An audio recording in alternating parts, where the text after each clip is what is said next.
And how is it going, guys? Welcome to my channel, and yet again we are here to play DDLC Fruits of the Leadership Club. Well, as you can see, we are in a different place because this save thingy didn't save correctly, so I'll save it now.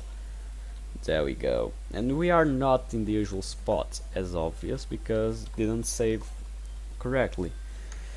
Still, let's get going, since I'm already here. Sayuri slides next to me. Everyone's having fun. All I see is that you girls are sitting around doing nothing. I don't see how that's any fun. Saying that, I take a seat on one of the couches. Sayuri follows. We were waiting for you, actually. What? Because I had an idea. Sayuri looks back to each of the girls, and what the idea was that we should put makeup on you. Immediately I realized that I made a huge mistake coming here. No wonder Sayuri ran ahead of me earlier before we reached Monica's house. Oh, so we're in Monica's house. Okay, I'll have to try to pick every little thing about this because we skipped a little too much. She wanted to inform each of the girls to... I noticed each of the girls begin to surround me. Listen, if any of you think I'm going to let you put makeup on me, I slowly start to get up off the couch. Get him! Wait, Natsuki and Sayuri pounce at me. I evade by jumping to the left, causing Sayuri to crash into a couch behind me. Monica stands by and giggles with fury. As I begin to book it for an exit, I feel something cling onto my back.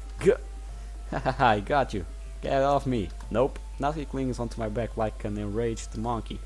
Listen, I'm getting out of here. If you don't get off my back, you're coming with me. I don't think so. I turn around and notice Sayuri charging right for me. I can't dodge her with this pink monster on my back. Sayuri clashes right into me, causing me to stumble. Haha, we got him. Wow, yeah, you did a great job. Now we can make him up. Dear God. The girls sit me up. Natsuki and Sayuri hold both of my arms behind my back. My sigh of defeat signifies to them that I have given up. Didn't expect them to get you. I didn't expect all of you to stage an assault on my ass. So touché. What is your favorite type of blush? Oh, give him blue. Yuri smiles as goes through a fabric bag.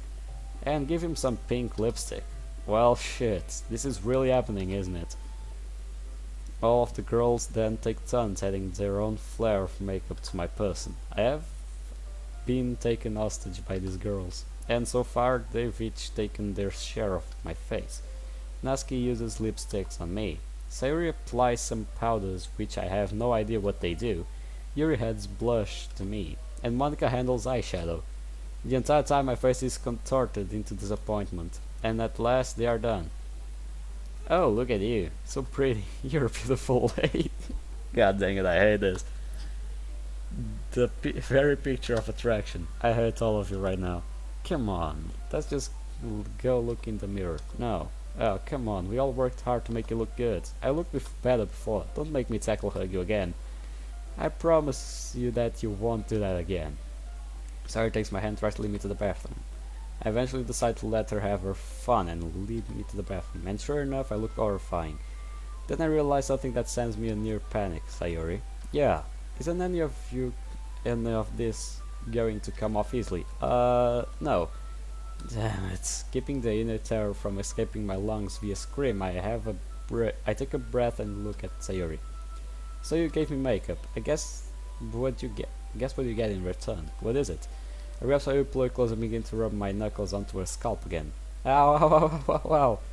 Why do you always do that? Sayuri wails while she rubs the top of her head. Because you deserve it. If I get put through hell tonight, so do you. Sayuri walks back into the living room as I try to wash up. Yeah, I use several alcohol-basic solutions to help remove the makeup better. In no time at all, a majority of it's gone. Promptly, I return to the living room. Sayuri is sitting down alone on one of the couch with a blanket covering her. Natsuki, Yuri and Monica are on the other couch watching a movie, the lights dimmed. I sit down next to Sayuri and turn my attention to the movie. It's apparently a scary movie. Several high school students are trying their best to hide from a killer roaming the school. The dark atmosphere of the movie is definitely creepy. We're not, stalled by that. I wonder what Sayuri thinks of it. She looks terrified.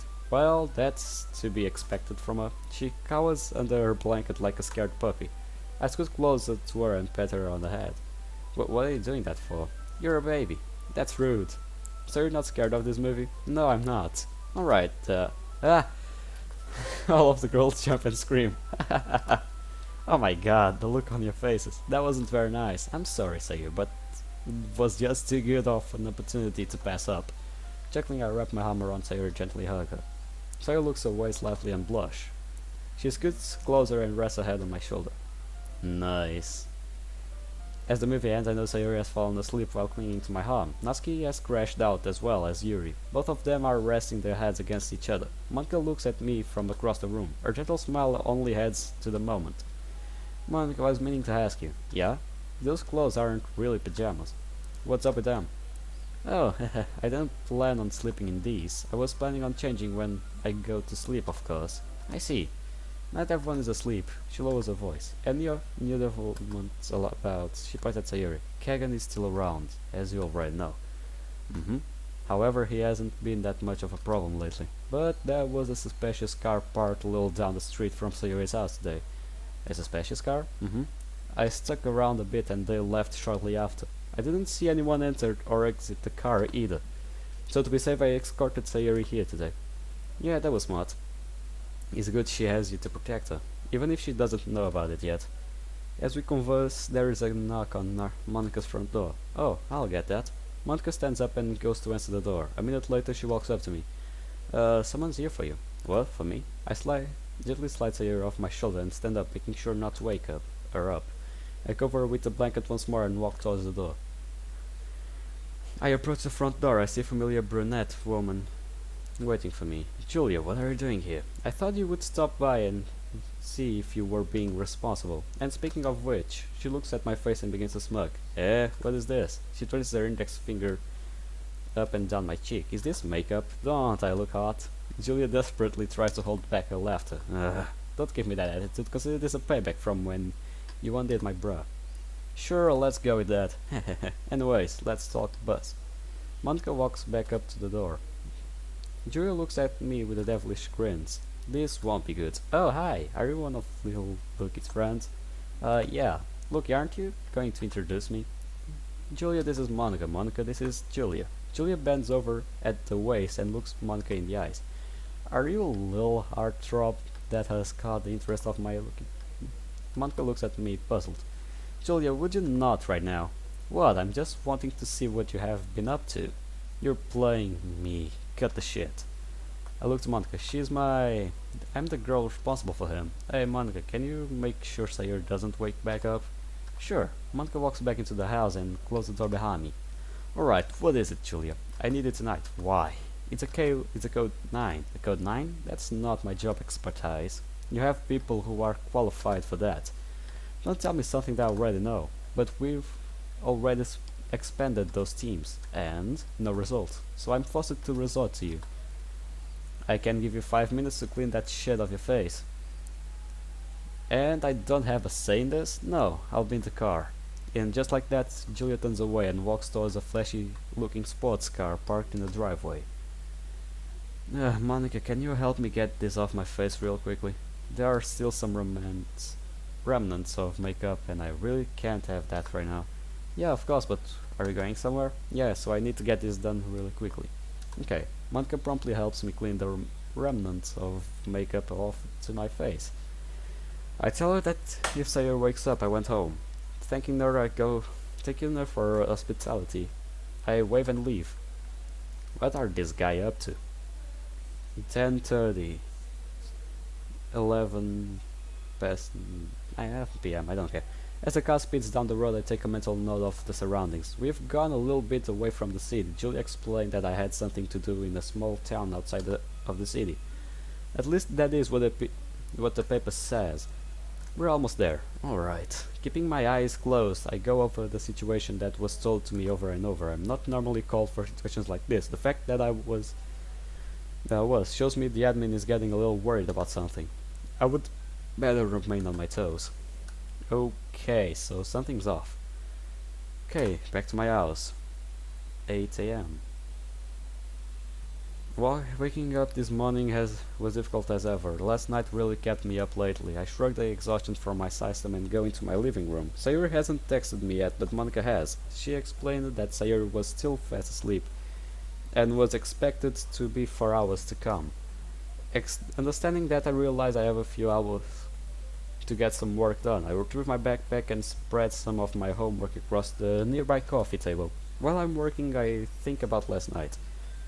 It was rather enjoyable to spend some time with Sayuri. Granted, I absolutely hated the fact that all four girls ambushed me, but I walked into a girl's little over. I should have seen something like that coming.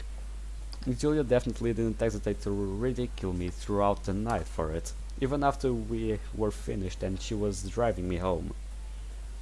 It's a girl, for fuck's sake.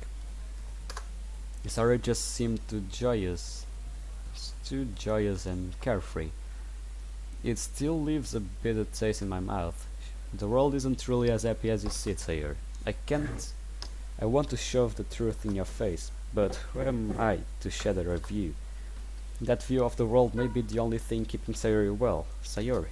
Her innocent and trusting nature are traits I truly enjoy about her, especially since I have been around people who are pessimistic and careless.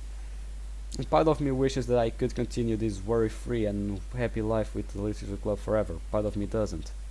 But I know this won't last forever. The strain on my left arm grows.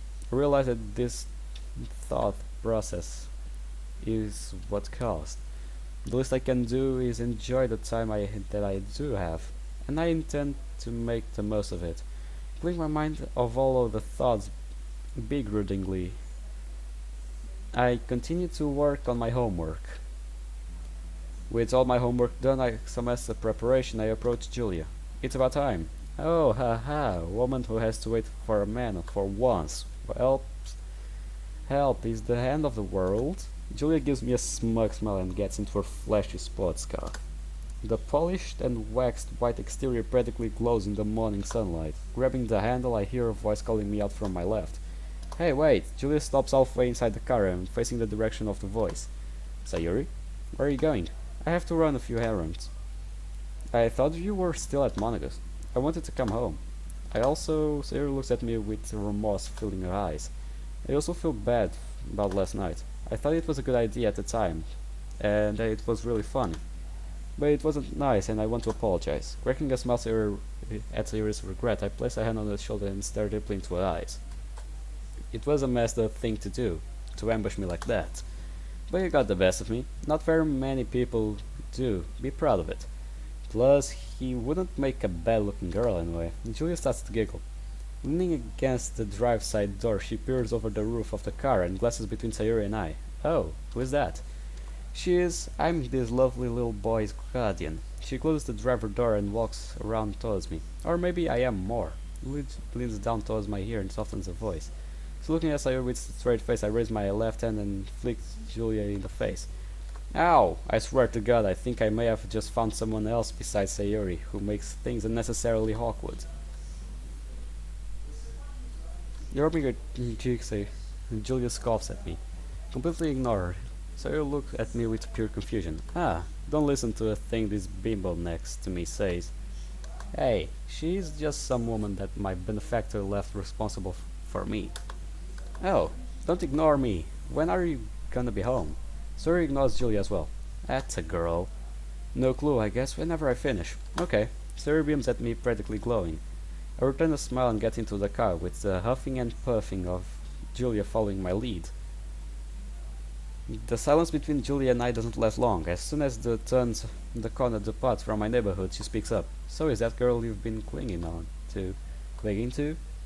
I think you should probably reevaluate what you consider clinging to. Oh, shut up, I know you better than anyone. Almost. And you look at that girl with a calm projection. Is it kind of jaw-dropping and cute in any way? Oh my god, you actually do, Julia. Yeah, I'm gonna tell everyone what type of panties you wear. What? You wouldn't. Ha ha ha ha. Let's see, black says a lace button and...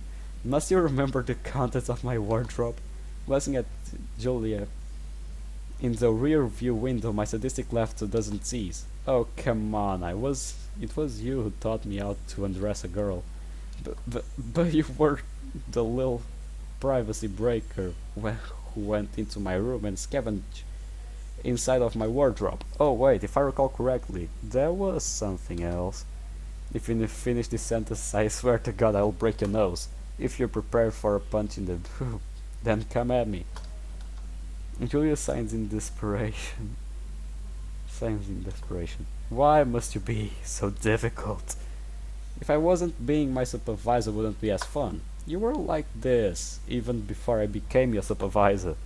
Consider it a good thing, then. If I feel comfortable enough to compliment your lingerie, you better take what you can get. Julia's face reddens as she understands the full scope of my joke.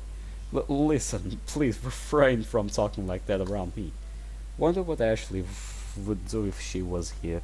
She would probably join you in ridiculing me, and then smack you in the back of the head. Pretty much. Revealing in the torment of my older brunette lady friends, I smile recalling several conversations between Julia, Ashley, and I. Look, monkeys. Oh, come on, you have to smile at something. Can we go home, please? I don't want to be here. You're hopeless. We came to the zoo so you can have fun. And you aren't even grateful. I don't want to be here. Please take me home. A woman kneels down to face my eye to eye. Come on, you. If you don't want to be here, we can go home. But at least go around a bit. You may find something you enjoy, is that okay? Looking into my savior's eyes, I feel weakened. Okay, I guess we can. What? Julia looks completely horrified and shocked. Why don't you ever listen to me? Stick my tongue out at Julia, meeting Ashley's eyes. Come on, let's go. Noticing the smile on my face, Julia mirrors me. You're remembering her, aren't you? Yeah. You know, she was the only person who ever get through you. Pretty sure I am aware of that, Jules. You haven't used that name in years. Heh. Hey. We're gonna be at the field in like 30 minutes. Do you want to get some rest? Sure, thanks for reminding me. Closing my eyes, I perform my normal mental exercise to prepare. Let's go. Okay, 10 p.m. neighborhood. Yeah, lad. And that is that. Thank you for the ride, Julia. Don't thank me. You worked pretty hard today. If I hadn't offered you a ride, you probably would have just passed out right in the tree. Hey, I'm fine. What are you talking about? Hahaha. Maybe you look at yourself in your bathroom mirror. Speak for yourself, woman. Especially with all that mascara you have on. Haha. There is nothing wrong with how much mascara I have. Julia pulls out her sun blocker and checks the mirror installed into it. Good night, Julia. I get out of Julia's car. I feel my eagerness to return home grow immensely. The steam from the shower engulfs my body like an hungry predator into a doomed prey. Taking Julia's advice, I look into my bathroom mirror and inspect myself. I am much dirtier than I expected to be, and I look absolutely exhausted. I guess my thing about him being a mercenary is true, I don't know. But if he is, well, shame on you. Shrugging it off, I remove my towel from my waist and enter the shower. The hot water pouring over me immediately relaxes my tense and tired muscles. Rest my forehead against the wall and close my eyes. All finished with my longer than usual shower. My body screams for rest. There we go. I flick the bedroom light off, I get dressed and lie down. I don't even bother to set my alarm for this morning. I have no plans or anything. Hey, what about Sayuri? Holy shit, what is this? What's going on? I shoot up from a bed of sweat pouring down my face. I struggle to catch my breath and comprehend where I am. My hands shaking uncontrollably, I reach for my forehead. Beginning to control my breathing, I look around the room, ensure no danger. Finally stabilizing my breathing, the dizziness stops. I had that nightmare again. Why?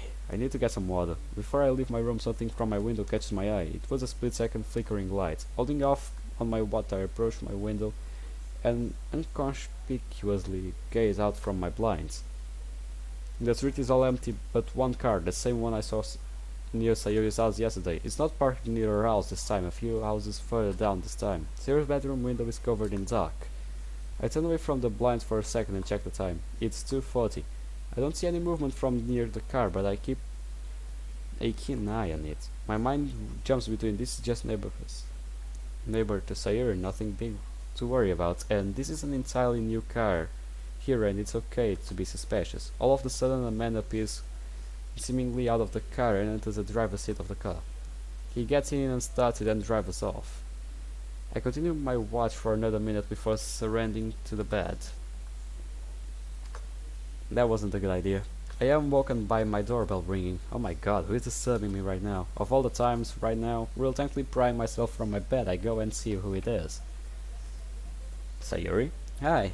Sayuri's cheerful voice and crystal eyes don't affect my current disdainful attitude. What do you want? Just came by to see if you were busy. I was enjoying much needed rest until you came and disrupted. And you came over to ask me something. What is it? Well, I didn't come over to ask you anything. Notice that Sayuri has a question on her mind that she's afraid to ask. It's easy to predict something like this, everyone has it in their eyes. That a fact. Would you mind telling me why you're all wet? What?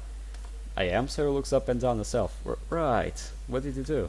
My bathroom sink is broken. So you came over here to ask me to fix your sink. Well, I thought that if anyone could fix it, it would be you. Do I look like a plumber to you? Yup. What?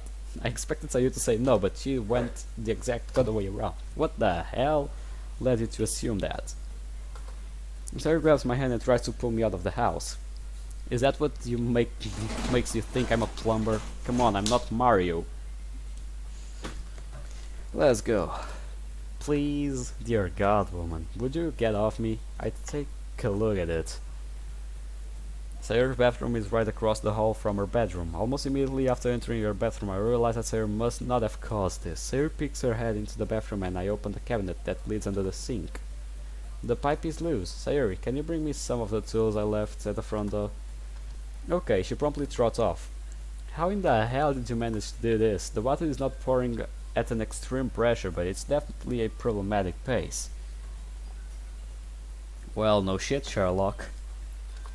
Getting into a position comfortable enough for me to be under the loose pipe, I try to retighten it by hand. Here. Sayuri runs back at me and places a bag of tools down next to me.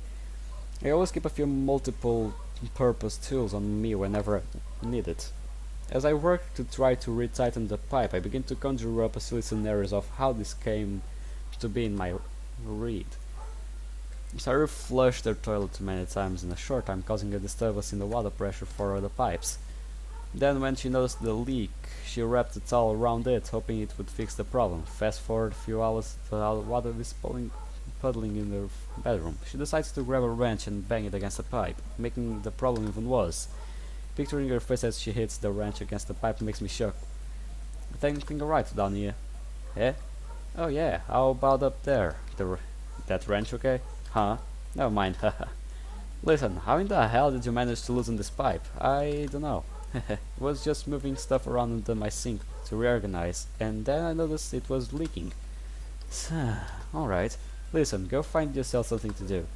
I'll be done in a few... Okay, thank you. Sayuri skips away giggling. I silently return my attention back to the problem at hand. I wish for this to be over quickly. And done. Sitting up from the floor, I rub my forehead in exasperation. At this point my clothes are soaked through. Did you fix it? Yes. Yay. Sayuri suddenly wraps her arms around me. Ew, you are all wet. I said give me a warning before. Wait a second, don't you ew on me. Just got done fixing one of your many problems. Sorry. Wait, many problems? Yeah, like this one. I wrap my arms around Sayuri and press it tightly against me, making her clothes wet. She pushes me away and shakes her arms up and down. Gross. Oh, haha. Not even a thank you? Listen, before I catch a cold, I am going to take my tools and head home. Make sure to clean everything up as well, so you don't hurt yourself by slipping on a single droplet of water. How would I slip on a drop of water? Sorry, you're clumsy as all hell. The other day at the club you managed to topple 4 desks at once by accident, running into a chair. A chair, Sayuri. You don't have to point that out. It wouldn't be as fun. I place a hand on her shoulder. I'm gonna be home now. You take your shower. Oh, now. How did you know I was going to take a shower? I put at the top of a toilet seat where a towel, a loofah, folded shirt and pair of panties sit. Oh, and I think eagles are pretty cool too. Ah, Sayuri screamed and runs to take all the clothes she had on the toilet seat. I refer a little embroidered eagle on her pair of panties. Wait, why would you do that? Wasn't purposely looking at them. She left them practically hanging off the seat.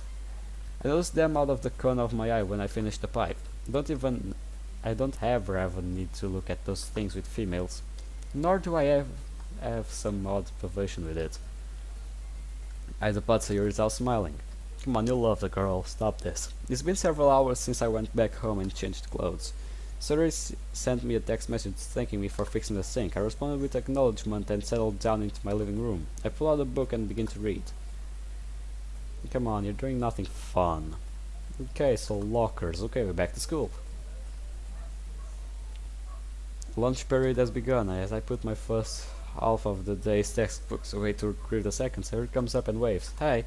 Yes, Sayuri. What do you need? Was wondering if we could eat lunch together. Feeling lonely again? No, you are probably the one feeling lonely today. Sayuri sticks out her tongue. Unlike someone, I'm quite alright alone. But sure, I'll eat with you today, Sayuri. Yay. Oh, do you mind if we eat in the classroom today instead of the lunchroom? Why? No reason. I'm going into the lunchroom. If you want to go eat in classroom, then go ahead. But you said you would eat with me. In the lunchroom. Please? No. Sayuri shifts inside the shoes as she's been hiding something. Will you just spit it out? What the hell is bothering you so much? Tears begins to fill Sayuri's eyes.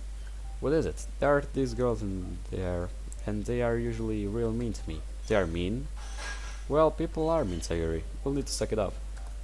Sayuri pauses and looks at me like she's a scared puppy. Whatever those girls were doing to Sayuri really has her adamant on fighting them. Time to be the hero of the time. Come on. Do something.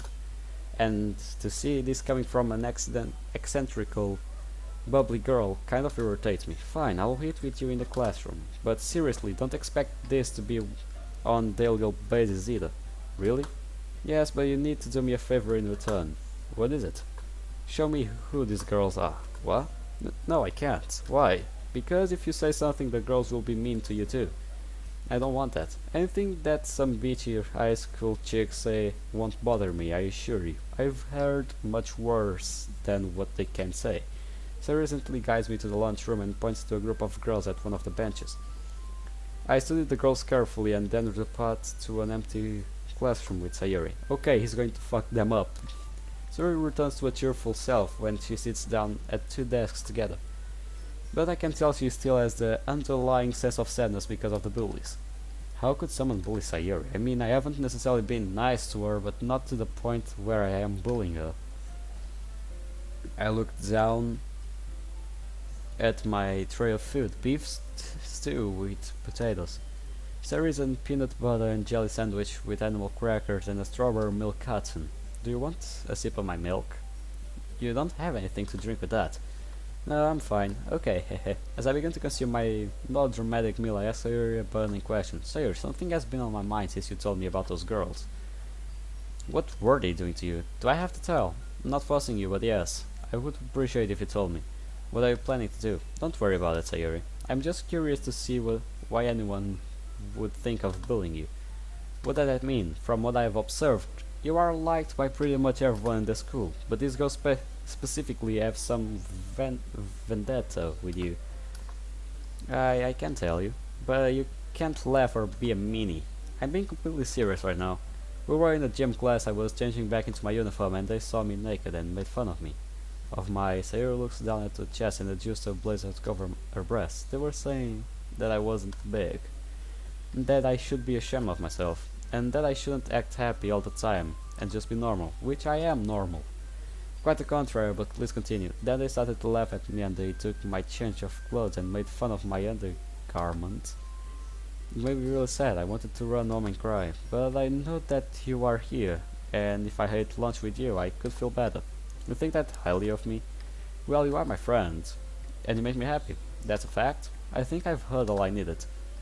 What are you going to do? Are you going to be like some bad guy and capture those evil vixens?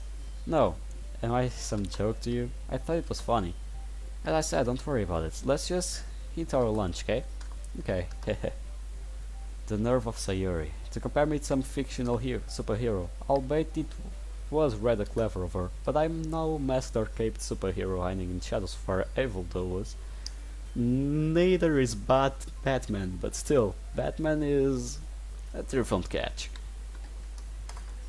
I am something much different than what a fantasy can conjure up. Yeah, you kinda beat the shit out of a guy and almost did the same thing in a literature club, so yeah, I have high expectations on what you can do. I'm just a man. Sarah can eat our lunch and I'll eat our lunches with occasional small talk until we're done. I walk into the club room and the girls are already in their desks, ready to start the week. Last one again, huh? Well, almost all of us, but Natsuki is here. Where is she? Can't say that I know. She called out of school today. Alright, so what is on the itinerary? I was thinking we could kind of take it easy on our events since Natsuki's gone. I know that she should be pretty upset if we had fun without her. Yeah, so with that said, why don't we all sit down and kind of chat for a while? And maybe read. Anything productive and relative to literature is sure to be fun if we all partake in it. Monica voice emanates sound around the classroom with an electrifying excitement. Oh, I have an idea. What is it, Sayuri? Why don't we all tell stories? Stories? What a fantastic idea. What type of stories? How about ones that have an exceptional plot and eccentric characters? Maybe we can all come up with our own stories. Or even tell some from the funny or happy events we've all experienced. That sounds really fun. Sarah hops and giggles to herself, probably coming up with some silly escapade to share with us. I guess this could be a little amusing. Yuri smiles smugly to herself. Alright, let's do this. I'll give us all a few minutes to think. I wonder what type of story Sayuri will come up with. Knowing her, well, I assume it will be about one of the three things: friends, animal, or food. Or maybe a conjunction of all three. Well, nevertheless, I might as well start thinking too. Okay everyone, I think we have already had an ample time to think of stories. Does anyone need any more time? Suri and Yuri shake their heads. I'm fine. So, who goes first? Oh, me. Suri stands up and begins to tell a story, giggling constantly at the start. Oh. So there was once a girl named, Zoe Yuri. Zoe. She was an happy and fun girl who was walking into her favorite park one day. She just got done having fun with her friends and her reading club, but before stopping home she went on a nice walk. She hummed and skipped around until she heard a noise in the bushes. It was a little rabbit who was hopping out onto the sidewalk. Zoe saw the little rabbit and fell in love with it. She knelt down and called for the rabbit to come towards her, and it did. Zoe and the rabbit became best friends. That is until... growl. The noise came from the bushes. The next thing she knows, a large hairy monster comes out from behind a tree. I'm gonna hit you, woman. Zoe and the rabbit got scared and ran away from the mini monster. Wait, Sayuri. Was I supposed to be the monster? Sayuri giggles and sits down. I have a good one that I think you all will like. Let's go. Cherry was walking through the decrepit abandoned house. She had been running for a long time. Now and was getting tired. This will be a horror one, won't it? Ah, called it. Let's go. The man pursuing her growing ever so close. And Sherry was scared. She didn't know what to do. The maniac disappeared out of nowhere, almost as if he was a ghost himself. The torn and rooted wood of the corridor she traversed was barely able to conceal and mute her movements. She pleaded with her god and that he would not find her. Her fear was fear would come true if he did. I'll hide in here for now. She quietly crawled into a moderated-sized wooden cabinet and kept completely silent, but she heard steps coming after her. Come out, little girl. His steps got closer and closer, so close she could hear him playing with a knife in his hands. This man had been notorious for searching for younger girls to mutilate. It was an urban legend. Sherry was determined to not be afraid of anything, so she had to come to the forest outside the town to prove the legend was a myth.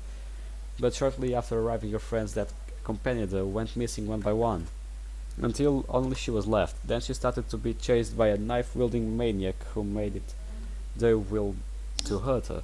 Found you. Cherry felt her hair being pulled before she was dragged out of the safe place. His black eyes and shaggy hair were the very final things she saw. Her ears were filled with his evil and lifeless cackle. very, very horrifying. I'll say it like that. Okay, I guess I'll go next. Does every story have to do with us being Mosa? Erica was 9 years old girl who was avidly reading her room. She was terribly bored after an incredibly uneventful day. Eventually she got really tired of closing her eyes, but she was woken up by someone calling her name. Erica, in here. All of a sudden Erica felt something grab her and pull her towards her book.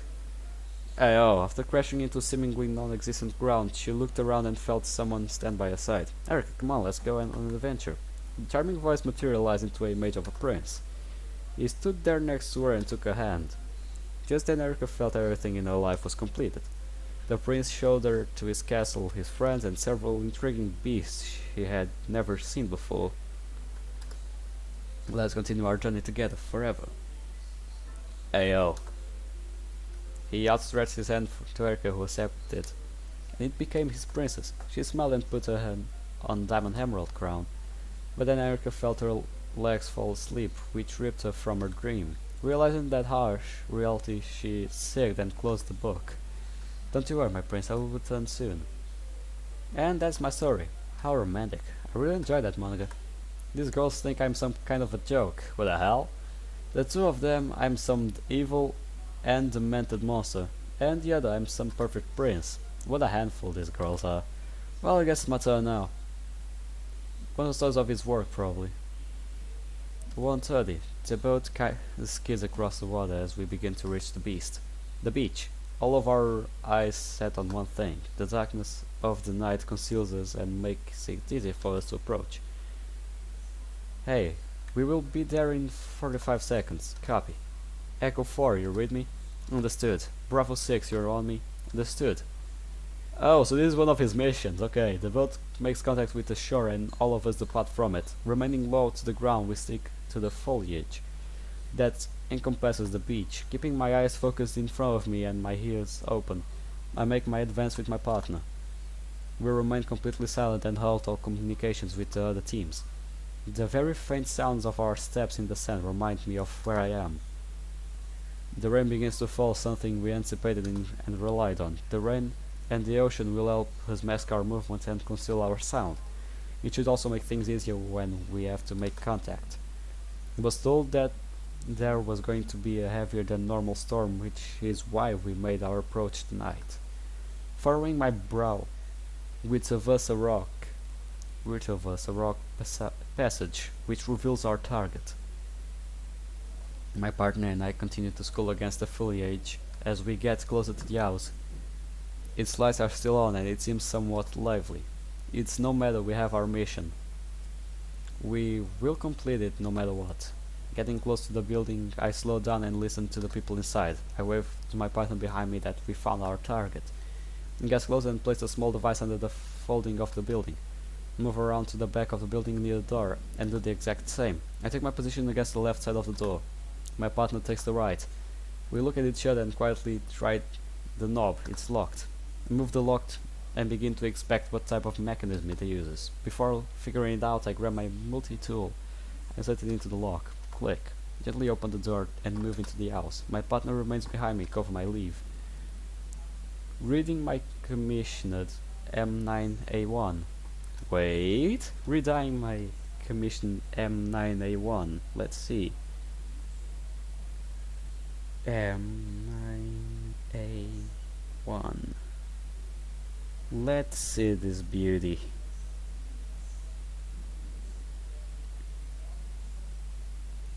Let's see this beauty.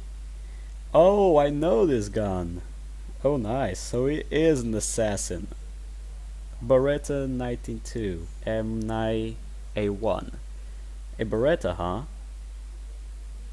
Nice. Okay, that's nice. It's a good gun, gotta say. The mall floor in the dark room ends at another door that my target slips behind. This man is evil. He has orchestrated cold-blooded murders of many innocent people. He has been able to elude us for a short time, or so he thought. We've known about his residence for a very long time now. We just never had ample opportunity to strike. During my briefing earlier in the night, when I found out about this, I swear to God I smiled. Something learned during these times. I move across the hall, avoiding any lights and human contact. I test the knob for his bedroom. It's unlocked. Opening the door, I close it gently, and silently behind me I approach him. The man is fast asleep in his bed. I was originally curious about how he could sleep at a time like this, but he seems to have very good sound dampening material in the walls. I can barely hear the people in the other room. That also works out for me. I take no more time to think or reflect. His body flinches and twitches for a split second, and goes limp permanently. Right, let's go. I press a little button on my vest and silently leave the way I came. My partner and I stick back to the foliage and return to the boat. How was that? What? Did you come up with all of that in the short time I had? Well, no. That was a story one of my classmates told at the school a lot. There is more to it, but a lot of it's just filler and kinda just get to the good part. I'm impressed you told it very well. I was on the edge of my seat. Well, it's probably one of his missions. He's kind of the guy. He's the kind of guy who would do something like that. He's a murderer. He's a mercenary. He works from memes. I don't know. He's a mercenary, that's for sure. I was on the edge of my seat. Sayuri? He killed the man. Yes, Sayuri. That's mean. Were you always this dance? Sorry, it was a good story. I just didn't expect the killing part. What do you expect? I don't know. Maybe a tickle. You're so innocent. I wrap a arm around Sayuri and rub my knuckles against her scalp. Ow, ow, ow, ow. You're going to mess up my hair. I stop and look at Sayuri's hair. Wow, you actually are doing your hair. What did you expect? You told me I should take better care of myself. That is what I'm doing. Didn't expect you to do it. Nevertheless, good job, Sayuri. I pat her on the head gently instead of the alternative. Hehehe. Alright, so now that we are done with our stories, we should get ready to pack up. Checking my watch to realize we've spent over an hour in the club room just telling stories. Time flew fast, wow. The girls begin to pack up their stuff. Slinging my bag over my shoulder, Sayuri waits patiently for me at the door. Ready to go? Yeah. What about you? Of course. Let's go. Sayuri and I start walking home, crossing into the street that leads to our neighborhood. Sayuri glances at me very often. The hell are that looks for? Sorry, hehe. I've just been thinking a lot lately. About? Spit it out. Us. Us? What do you mean? You've been there for me a lot lately, and it just makes me feel real special. Sayuri's voice changed to that of a normal female. And by that I mean she isn't giggling constantly with some god-forsaken silliness. She's completely and utterly serious. Don't know why you're looking at me like that way. I felt the need to do what I did. Nothing more, nothing less. Sayuri looks at me like she has something to say. Can I say something? I'm not stopping you. It's really important to me, so please don't laugh at me. I think of uttering something wise, but restraining myself. That's fine. You're a good friend, and I appreciate you a lot. So much that you don't understand. Tears begin to pull on Sayuri's eyes. Wait, so yeah, she's about to... Oh. Okay. Maybe finally the moment we were waiting for. What? What's wrong? I have felt sad for a very long time now, and I didn't know what I was going to do. Sadness that I felt like someone was placing a rain cloud over my head, and that rain cloud would storm and pour sadness all over me. I've been like this for a whole while. It scares me.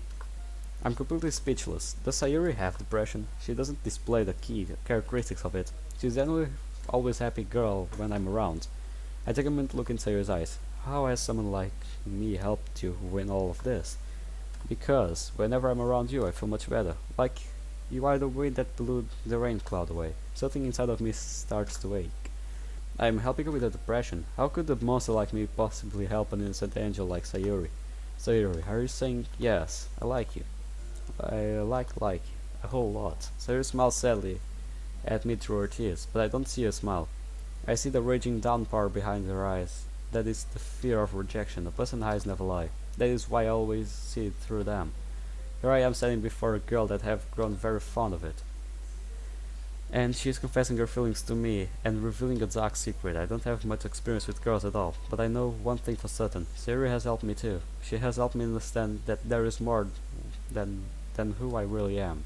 She reminds me so much of Ashley. Ashley too was, until she started to look after me as my guardian. I was the light in her life too, and here I am, the light of another person's life. I know what my answer is, and I know what I must do. I grab Sayuri and pull her into a hug. I understand. You don't need to say anymore. You know, I was blind before. I didn't see you as anything much other than a person I know. But lately I've developed feelings for you too, which is rare for someone like me. But I'm glad to be the wind that exiled your rain clouds, and I will happily accept the job. Are you saying? I really say her and look her in the eyes. I am saying that I will be your boyfriend, and I'm your girlfriend. Yes. Sayuri hops up and down happily. Hehe, I feel so happy. Good. Oh. Monkey is gonna take me out and buy a new bow a few hours. Wait. Did you want to come along? I don't know. Dude, I'm not good with this stuff. No. But we finally did it! Yay! Finally! I should probably finish the episode here, but I'm afraid it won't, well, save. So yeah, I don't know. The tense atmosphere that lingered a few minutes prior has completely dissipated. No, sorry, I have to drop a few things off, which could take me a few hours. Why don't you go on without me and have fun with Monica? I don't doubt anyway that you're going to gossip to her about your new status as taken, huh? Okay. And with that, Sarah and I get to our normal spot in the pot. Sarah turns away from me, smiling and blushing as red as a ripe cherry. It's a little cute, I won't lie. Sayuri trots off towards her room and you skip in her step. I've never fulfilled the role of boyfriend before, so we will see how this goes. If Julia found out, it will be bad. I arrive home after finishing up what I was doing all afternoon. It was a long night, but an eventful one. Sayuri texted me for a while up until an hour ago. I assumed she got busy with Monica, so I dismissed it.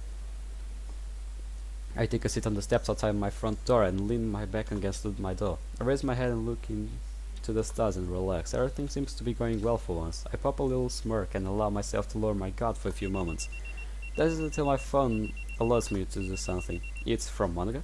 I wave a concern washing over my face. I answer it. Yo, Monica. Hey? I can hear her breathing heavily. What's wrong? It's Sayuri. What do you mean? They took her. She's gone. What do you mean she's gone? Monica cries over the phone, barely able to keep her breath. Monica, are you okay? Where are you? There's no response. Monica? I stand up and yell into the phone. No response. Tracking time. We are mercenaries. We are done for this. I tried to dial Monica's number several times. No answer. God damn it, I pick up. For God's sake, Monica. The overwhelming fear that remains in the pit of my stomach begins to regurgitate itself into my esophagus. I need to find Monica. I need to find her now. Sayuri said that she was going downtown with Monica and get a new bow. With that in mind, I pull out my commission phone and dial Julia's number. Let's go. Hello? Julia. Look, what's wrong? I need your help. Sensing the concern in my voice, Julia's tone softens considerably. Trace the phone number in my GP's phone list as Monica. Well, why? Just do it. I sense that something bad has happened. Just tell me the geolocation of where her phone was last used. Oh, okay. I hear Julia tapping at her hand. No doubt tracing the location I requested. Monica called with me was just short over 30 seconds, which means it is possible to trace the location. Dude, this is so enthusiastic. This is so amazing. Let's go. Please, Julia, I need you to worry. I am. What even happened? Monica called me. She said that they got Sayuri and that she was gone. The girl you have been seeing around? Yes. Literally today she became my... hesitate to finish the sentences. I understand. Listen, I have a geolocation on where her phone was last used. Where? Julia provides me a latitude and longitude code that I map on my commissioned phone. Thank you, Julia. Listen, don't do anything stupid. I'm leaving the office right now and I will be heading there too. I understand. End the call immediately and for the location Julia sent to me. Do you have a gun? Sprinting as fast as I can, I approach the location of Monica's phone. Eventually I come across a single black, expensive looking cell phone in the middle of the street. I kneel down and inspect it. It's Monica's.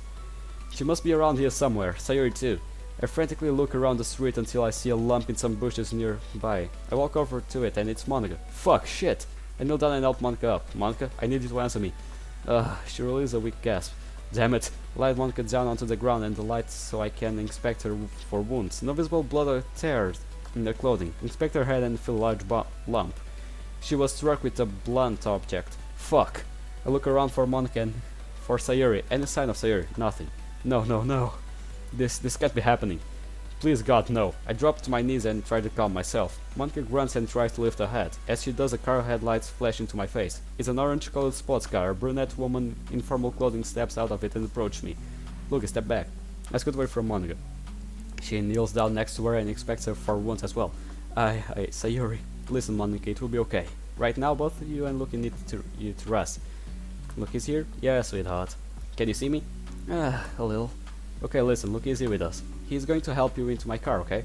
I sit back in silence, almost ignoring the situation going in front of me. Where is Sayuri? I need to know where she is. Julia looks over to me and signals me over. Reluctantly, I get up and go to Monica and Julia. Julia helps Monica up into my arms. Look, you get her into my car. Right. Carry Monica to the passenger side of Julia's pristine sports car and help her into it. Dude, did you ever...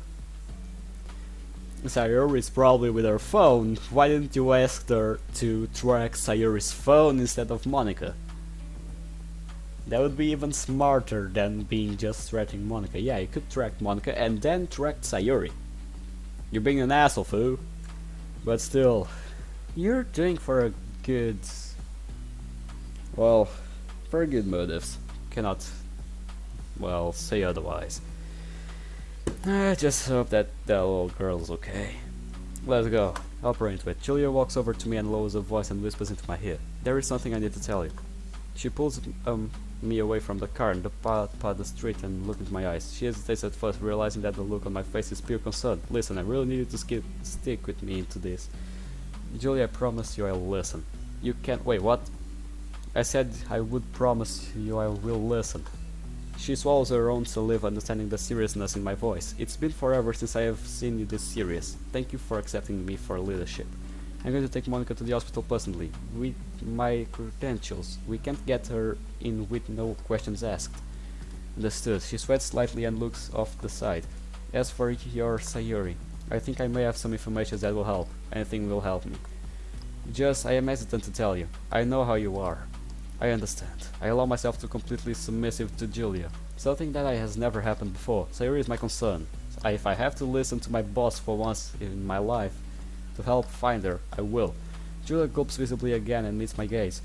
There has been a word from the local law enforcement that a group has been abducting young girls off the street. What happened to the girls? A number of things. Sold in sex trafficking or used as slaves. Or if the status is prosperous enough for ransom. I remain silent, taking in the information Julia has provided me. Normally I would believe it that she kept this from me, but it's not like anyone would ever been able to predict this anyway. So I give Julia some space instead of my normal pros at her intelligence. Can you send me everything you have about this group? Yes, absolutely, but for now I need to get your friend Monica to the hospital. Please do. Do you want to come along? No, I'm going to walk home. Alright, goodbye Julia. Without a secondary glance back, I start to walk away from both Julia's and car. Feeling a new emptiness cover me, I try to refrain from all thought while walking home. Sayuri, I'm so sorry, I should have blown off what I was doing earlier and come with you. You even said you wanted me to come with you. And to get a new vow. You probably would have looked cute in it. I regret not coming with you, Sayuri. Get guns and go. Stop in front of my house and look at Sayuri's. The sight gives me a sinking feeling in my stomach. I haven't felt this since... I'm so sorry, Ashley. Listen to my door and go directly to my bedroom. Get guns. I don't even bother laying down on my bed. Once I reach my bedroom, I stop in the middle of it. I drop to my knees and look at the carpet. Feeling all my anticipate into the thin air, I slump over the carpet and close my eyes. Yo, get guns! Get the gun, for God's fucking sake! Look, Lucky, there are monkeys. Come on, Lucky. You need to smile at something. I don't want to. We've been here for 45 minutes and the damn child hasn't smiled once. Maybe he's just interested in the animals we have shown him. I don't want to be here. Come on, I have one more thing I want to show you. Holding my hand, Ashley gently pulls me alongside her. We turn the corner and I see enclosed labeled lions. My eyes perk up immediately. Ashley, can we see the lions? You want to go see the lions? Yes. What the? Signs of life, finally. It's a good choice. Lions are my favorite animals. They are? Yup. Ashley and Julia can take me over to the metal gate and separate me from the kings of the jungle. I watch as several of the beasts prowl around their enclosure. Wait. So I went to shit and seen text go to hell. Return. And prowl around their enclosure. One of them look at me and roars. Gah! I'm startled by the sudden noise and almost fall back onto my ass. But Ashley catches me and helps me back up. Do you know why he roared at you? No. He is letting you know that he is the king here. Lions will roar at beings they see as opponents to ensure that they make their dominance known. Wow, that is really cool. I am starstruck by the enclosure. I grab onto the metal bar's case and snap at Snary for quite a while. He really is captivated by them, huh? Yeah, it's interesting to see.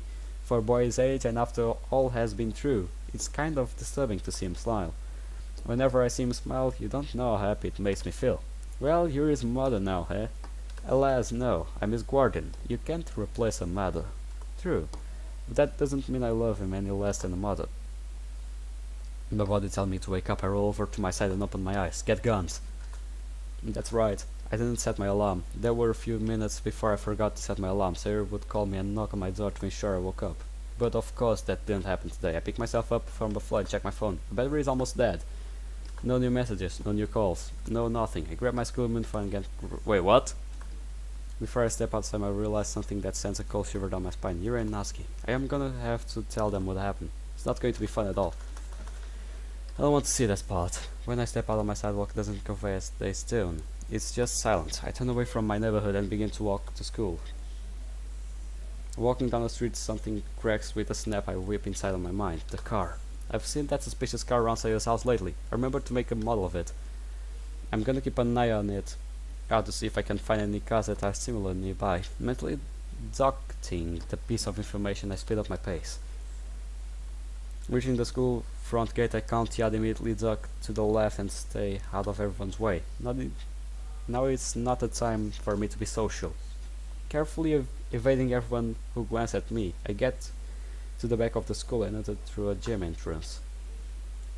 With the last period finally over, I make my way to the club room, just in time to see Natsuki scurrying back inside. I stop short before the door and take a deep breath. Please God, let this over quickly.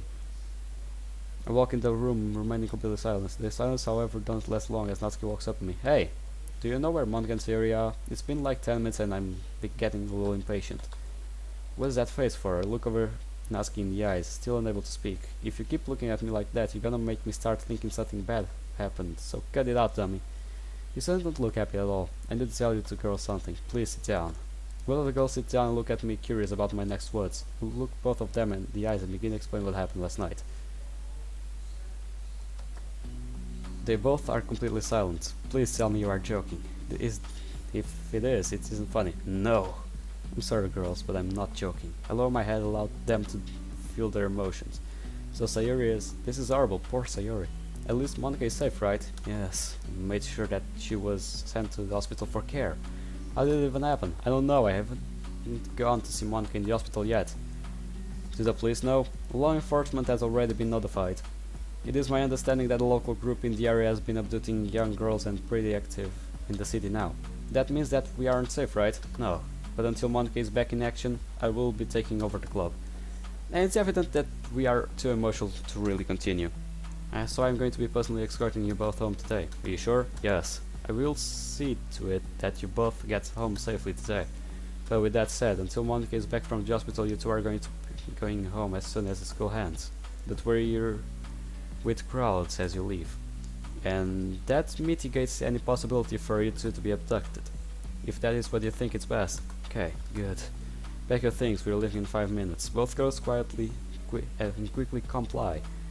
Well, he is really a mercenary. Get guns, buddy. That's what you have to do. I lean back onto my seat and vigorously rub my forehead. I allow myself to tunnel into some deep thought for a moment. But it doesn't last long, as the sheriff puts next to mine, too actually. Natsuki is the first to speak. Her peely eyes meet in my soulless black eyes. I am really sorry for what happened. She was a special girl and she cared a lot by you. Funny you say that. We had just become boyfriend and girlfriend too. Oh, you reach her hand to place on my shoulder. Natsuki looks extremely hesitant to move. Yuri gives her a nod of approval and she leans forward and hugs me. Yuri follows. I never expected these two to console me. I should be the one to comfort them, but the table have been turned on me. After a moment of silence, I stand up, breaking on group. Are you two ready? Both Natsuki and Yuri nod. I grab my bag and walk into the hallway. Yuri. First we drop off Natsuki since her father is strict about her curfew. Then I drop off Yuri. Returning home silently, I fill my bus. Please stay safe. Then secondary notification. Thank you and please show up to school tomorrow. Don't think Yuri and I could handle losing another friend. Closing my phone without responding to it, I continue walking. Before long, my work phone chimes alive. I reach in my pocket and pull it out almost promptly. Yo! Hey, how are you holding up? That isn't important. You called me, what is it?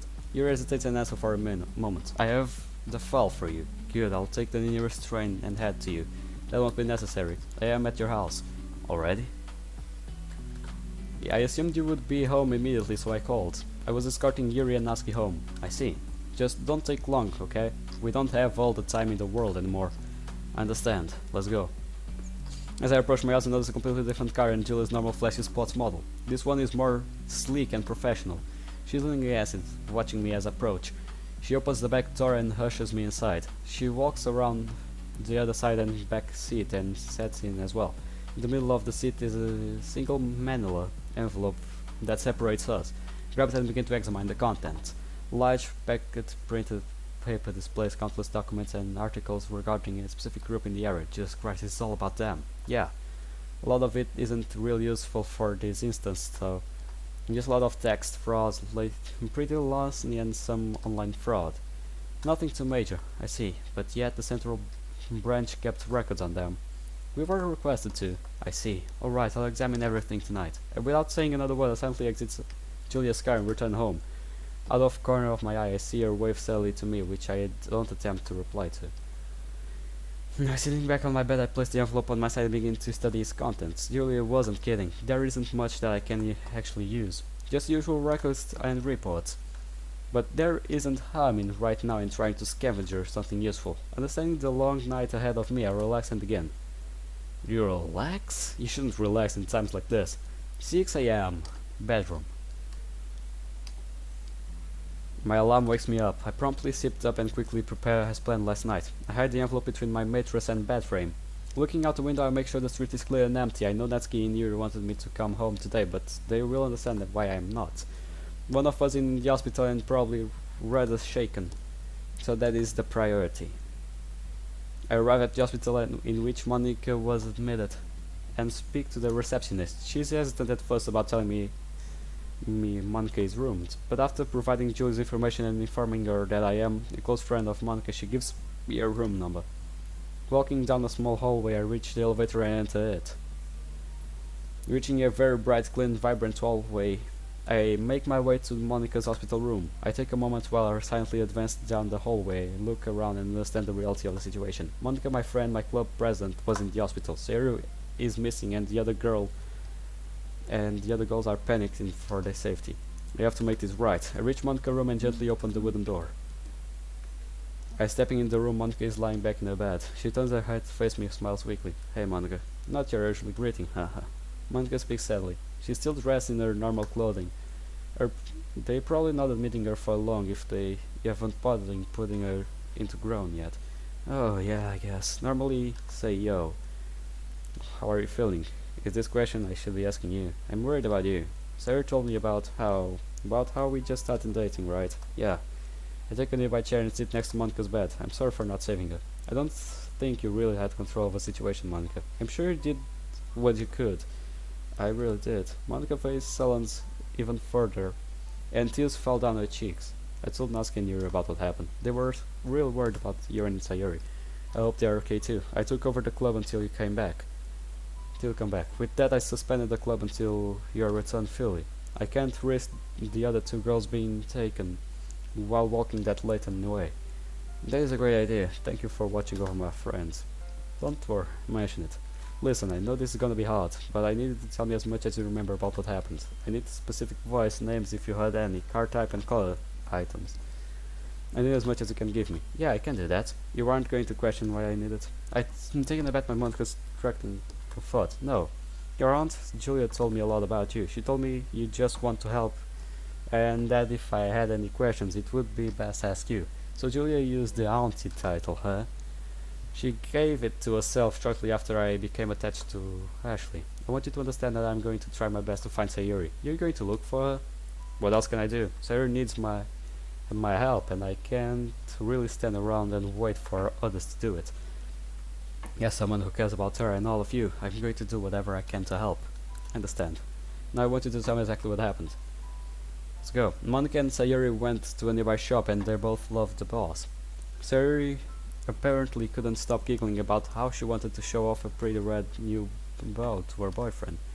Monica apparently felt some excitement for it as well. They spent a little longer than expected at the shop, but when they started walking home, a black car with several men stopped in front of them. They pulled Sayuri into the car, and one of them swung a baseball bat into Monica's skull, causing her to become disorientated and helpless. She regained consciousness a few minutes after the car sped off. She tried with all her strength to call for help, but it's when I picked up. That's pretty much it. I see. Rubbing my chin, I begin to piece the information Monica provided to what I read last night.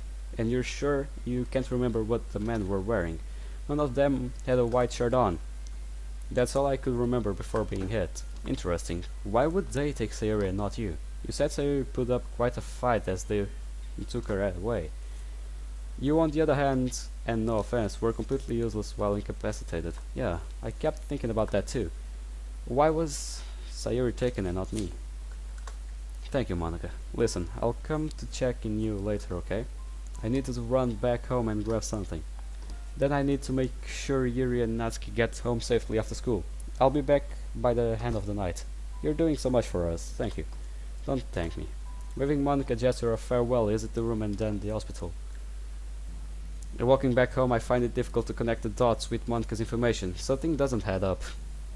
I know what Monica was saying is true. She wouldn't lie about something like this, but it must have just been coincidence, just another group in the city kidnapping girls. Or it's a perfect cover.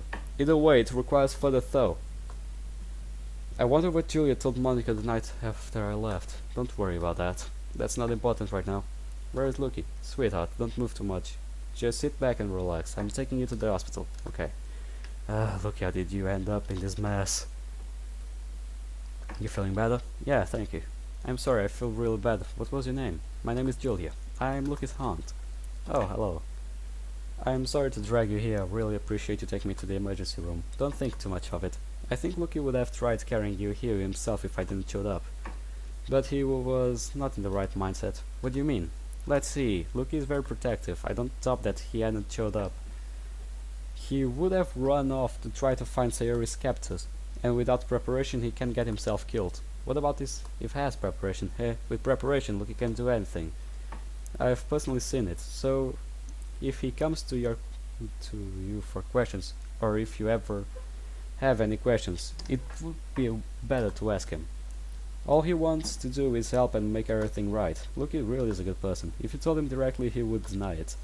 But I agree, he is a good kid. I've watched him grow into a very strong man, especially after all he has been through. He isn't really the person to show much emotion, but, He wrote a poem about a girl named Ashley. Is that the woman who cared for him? He wrote a poem for her? Yeah, it was a really good one. He really read out loud a little event we had for our club. Didn't think he would have had it in him. He doesn't talk much about her. Did something bad happen? Lucky grew very attached to Ashley. When the fuss came in her care, he didn't talk at all. He was completely silent, excluded, and even refused to eat. He was pretty hell-bent on giving up on life. Lucky? It's hard to really picture now, But Ashley was just as stubborn as he was. She kept at it day and night to encourage him to become at least a tad bit social. Then one day he actually started to talk. He looked up at me and said my name. Scared the living hell out of me, to be honest. That sounds pretty strange, especially since now how he is now, right? Well, I have to go. You get some rest. Thank you, Julia. I really appreciate it. Oh wait, one more thing. Huh? Did you or Lucky call the police? Yeah. Okay. Goodbye, Monica. Okay, this isn't good. Clubroom. 3 a.m. 3 p.m. Monica, you're back. I'm glad to be back. It was wonderful to hear you have recovered quickly. I appreciate you, girls. Is Lucky here? About that. He hasn't been in school lately. Huh? Why not? You sorta can't find him. Oh god. I sure hope he is okay. I do too, Yuri. So have you heard anything about Sayuri? Not a single thing, I'm afraid. I really feel for Lucky. He and Sayuri were just starting dating. They've been close for quite a while now. She was unbelievably happy when I saw her.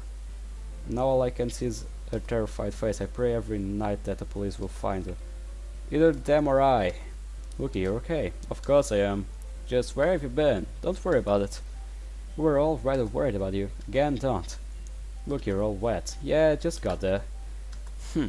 However, I have some information for all of you. Each of the girls cleared their expressions to look at me. The police has been looking a lot on the area lately, but from what I hear, they have come up with no Sayuri yet. However, they have a few leads on where she could be. Either that or where some of the people who helped kidnap her are. Maybe those bastards can get what they deserve for taking our friend. Yeah, what Natsuki said. That's really good to hear. Wait, how do you know this? I have kind of been speaking with a few officers here and there. They can't tell me much, but they are at least giving me progress. And any in that search for Sayuri is good. Yes, very. And another thing, each of you girls aren't in danger anymore. Taking a seat at a chair, I leaned forward and support myself in my forearms. Apparently from what Monica told me and when I saw her in the hospital and some things I have read. If they intended to take in any of you girls, especially Monica since she was there last night, they would have done it already. The group apparently has a fixation on only Sayuri, God knows why. I leaned back and rubbed my temples.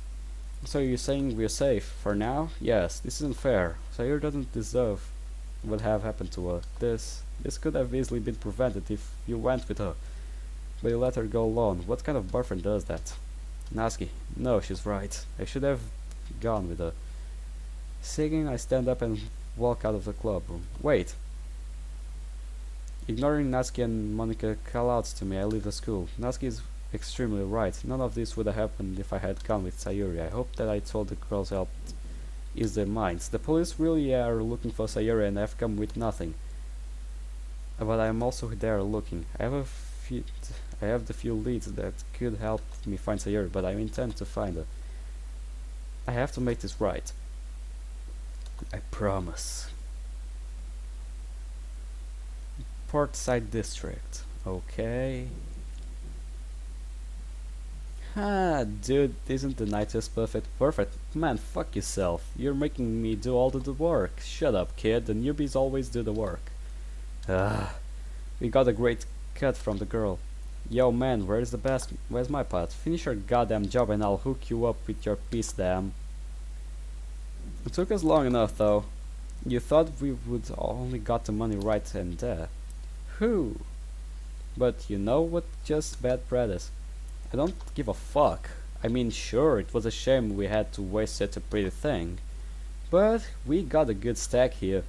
What about the one chick with her that Kate knocked it out? She wasn't the one we were going for. To be honest, I think Kay killed her with that hit. I don't know, man. Stop being so paranoid for fuck's sake. Anyway, once you're done moving those boxes into the warehouse, we can dip. Right? Hello?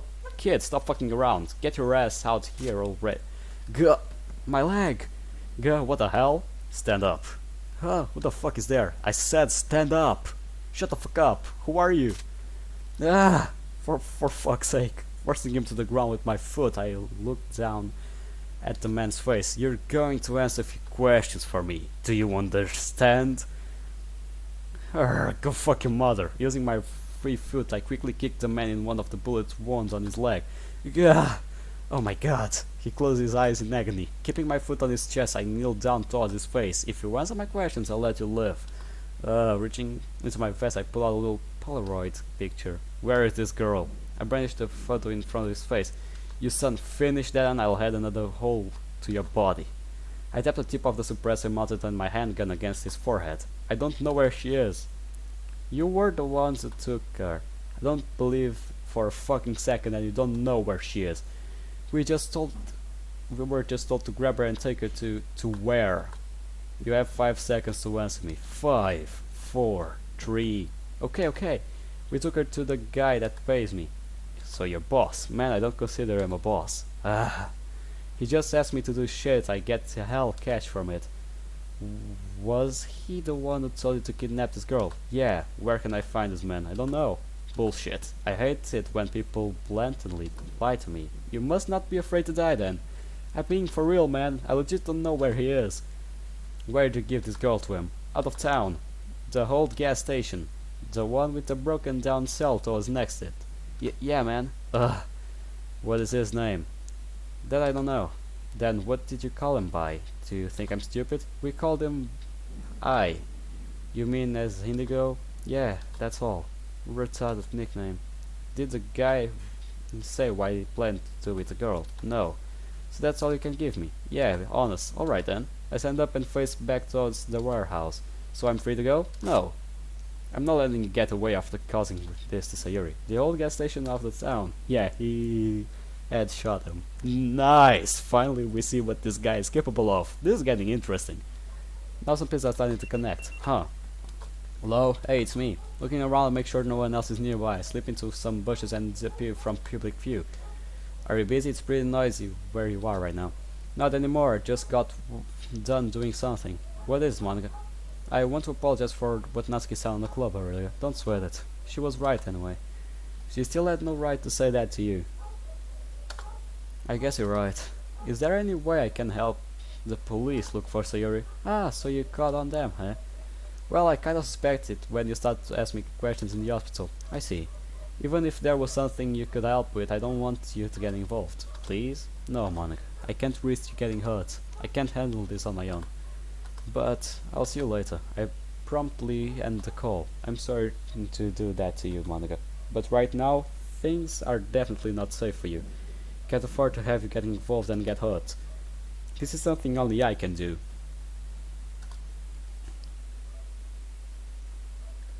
Bedroom. So you killed one guy. That's it? No, 2 guys. Yeah, that's it? My alarm rings and forcefully wakes me up. Turning over to my side, the piercing light from outside blinds me. Why does it have to be so bright? Then myself got way up. I feel my body feels somewhat limp after last night. I pull myself up, which takes a normal amount of strength this time around. The rain seemed to have stopped, judging by the clear and bright sky. I'm kind of disappointed to see it go. Love the rain. It makes everything feel so calm. However, lately it's been the center of chaos. The rain makes it easy to move around silently and covertly. I recall Sayuri saying that she loved the rain. For a moment yesterday I went out onto my balcony and looked into scenario for her. She would have loved to be there with me. Scrolling, I lower my head, look at the door, scowling. Just hold on a bit longer, Sayuri. We will sit together and watch the rain very soon. Clear my mind, my demeanor. I stand up and begin to get dressed. Time to kill. Slowly mounting the club and all the girls are present to accounted for. Feeling a small wave of relief rush through me, I take my usual seat. Hey, how are you feeling today? Better than the last few. Placing my bag on the floor beside my desk, I look up at Monica. You? I'm hanging in there. Hey, at least you're still here. Welcome back. Welcome back, and I've left. Just because of what Natsuki said yesterday, that doesn't mean I'm going to leave you all behind. Yeah, about that, I'm sorry. I got too upset and let myself blame someone for what happened to Sayuri. I really miss her. I do as well. She was always so positive. Each of the girls looks down and twiddle with her fingers. I have no idea what the girls have been doing while I'm gone, but Monica has told me they held off poems and other events. It is a little disheartening to see that this girl has barely come to a halt. Sarah was such an influence on it. Definitely one that wouldn't expect to see it bluntly as this. I'll do the old thing of Sayuri saving now. I don't care how many hours this episode will have. Wait, I have an idea. What is Monica? Eh? Monica snaps her fingers and smiles. I think it's important to each of us understand how much we mean to each other. None of us know if we'll even be here tomorrow or the next day. Let's go around the room and just say something some of the things we appreciate about each other. I think that's a good idea, Sayuri would have loved it. I agree. Not bad for once, Monica. I'll go first. Monica stands up from her seat and looks at each of us. Her voice weak and cracked, but mainstay in her composure is bearing. I really enjoy how all of us are here for each other.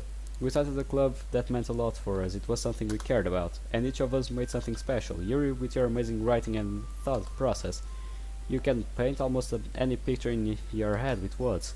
You always give an interesting and hopeful advice to us, and I can't help but find myself interested in a lot of things you say. Natsuki, with your baking and your simple writing, you tell a story in a few simple words as possible, and you do it very well. You bring the club a new little liveliness, and you're always fun to around. Even though sometimes we can argue about manga and its status as literature, I still adore you, and I am glad you are with us in this club. You're an amazing friend and Loki. Yeah, you have changed this club drastically since you came here. I have? Leaning back on my chair, I look at the other two girls. How? You've shown these girls, myself included, that anyone can get involved in literature. If you have been a pretty large staple of club until you got here. Sir did an amazing thing bringing you here. You've been there for all of us, and look at how you were taking care of us with her gone. You are a really great friend, and I'm sure we all appreciate you. Both you and Natsuki not in agreement. I see. Thank you, girls. The other girls start to speak afterwards, but I tune out and begin to think to myself. I didn't really think how was important to the club. I think to myself for a short while, completely entranced in my thoughts. A small part of my mind imagines how Sayuri would respond to each of the girls. It makes me chuckle and smile silently. I can only imagine how each of the girls feel about the situation. I have become calm about the situation, but I can tell they all still somewhat frantic. It's to be expected of people who don't have much training as I do. I'm able to keep calm under stressful situations, but that doesn't mean I don't have my limits. And if it worries me, if I ever do reach that limit. And that was why I always enjoyed the smile. She lit up the room with it and made everyone feel happy. I finally snap back to reality as I hear Natsuki talking about Sayuri's smile. She has a beautiful smile, she's always so happy. If anyone felt down or sad, she would try her hardest to make them happy. She truly was our ball of sunshine, just like her poem. Was? Monica used the wrong word. Huh? She is our ball of sunshine. I look from the floor and make eye contact with her, a serious expression printed on my face. Don't let me be using that past tense on her just yet. It's only been a couple of days. Right. I certainly hope the police will find us soon. I can't possibly picture Sayuri in this kind of situation. It should have been me. Don't say something like that. Well, I'm serious. I stand up and casually look at the girl seriously. I'm more capable of defending of people than Sayuri is. Even if that is true, we don't want that to happen at all. Natsuki is right. Why wish something on someone else than wish it to never have happened? Because sometimes life doesn't work out that way, Yuri. Life has a funny way of making itself known. Whether there is calm and relaxed day, or it forces itself through your door and drags you out. I slowly clench my fist. You should always hope for the best and prepare for the worst. But I think it's fair to say, yeah, no one expected this to happen. And I hope more than anyone else that Sayuri is found okay. Stopping that sentence, I turn away from the girls and look out the window into the afternoon. Loki, you girls can get going. I'm gonna sit there in a bit and think. You sure? I'm positive.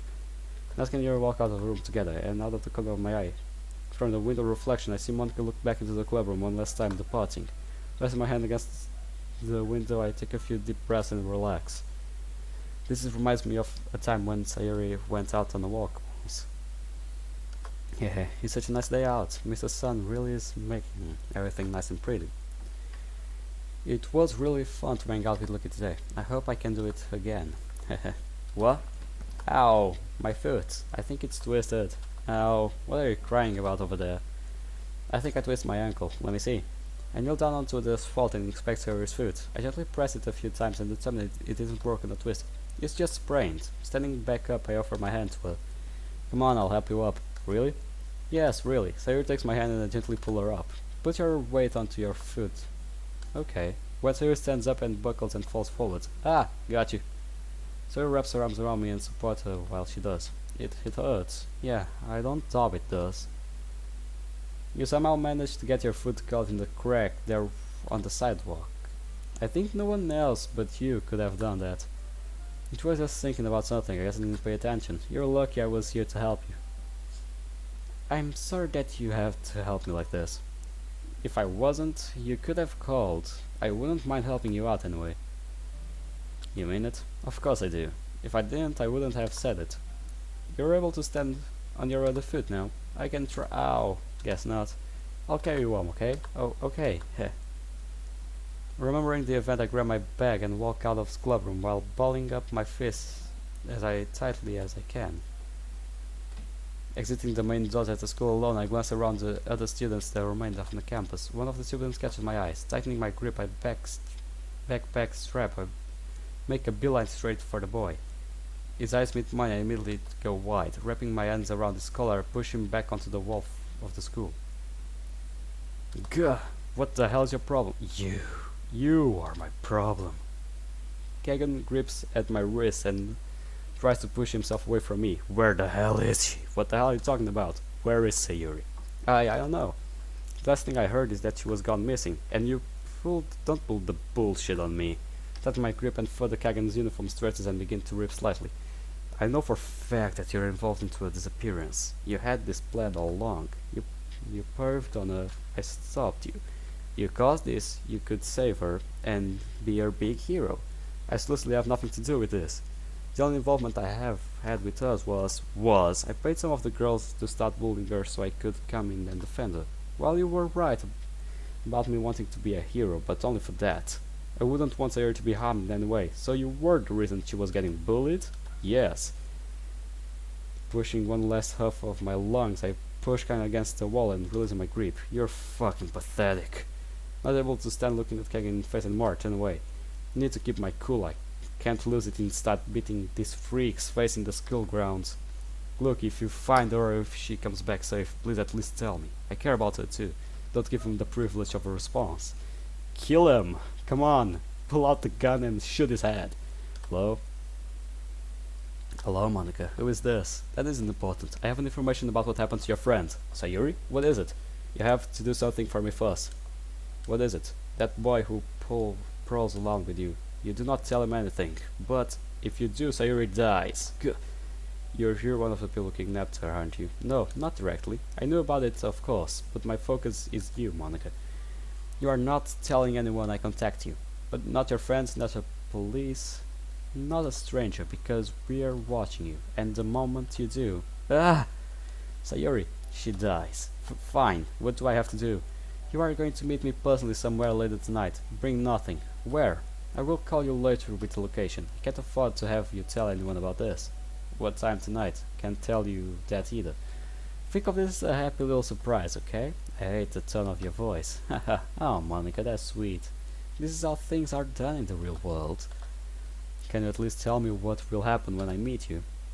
Why not? I want to have a conversation in person with you. I want to see the fear in your face. I'll bring your dear friend along, too, so you can see the fear on us as well. Please don't hurt her. You're a little too late for that. But she's alive. Goodbye, Monica. I'll talk to you soon. Wait! Oh no, what do I do? I really have no choice now, do I? Tell me that he says to meet him in the edge of the parkside forest. Tell me that Luki at least had the mindset to actually see what's going on Monica's phone, because if he did that, he's fucking genius. I have a really bad feeling about this. I should keep my wits about me. I don't want to get stuck in a situation that could endanger me more than I already am. I really wish Luki was here. Hello, Monica. There is no need to be frightened. Not yet, that is. Where is Sayuri? You will see her in the due time. I need to see if she is okay. I said in due time. Now, no one followed you here. No. Good girl. I want you to do me a favor. Tell me. Tell me how it feels to be at the mercy of someone you don't even know. Tell me how it feels to lose your friend, possibly forever. I need to know. You're sick. I wouldn't be using that tone of voice here, young lady. I can show you sick if you really want. Yes, I love that look. Did you feel helpless when you lost your friend? That nothing you could have done would have saved her? Yes, I felt horrible.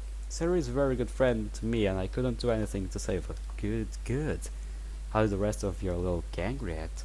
They were heartbroken because of you. How could you do this to us? Oh, you're getting a little courage. Just remember I hold your friend's life in my hands. If you rub me the wrong way, I might just order death. Okay, no, don't. Hehe, good. Now that boy who was with you, what was his name? Oh, come on, you can't tell me. You have Sayori's captive. Why would you need me answer to that? He hasn't been particularly cooperative.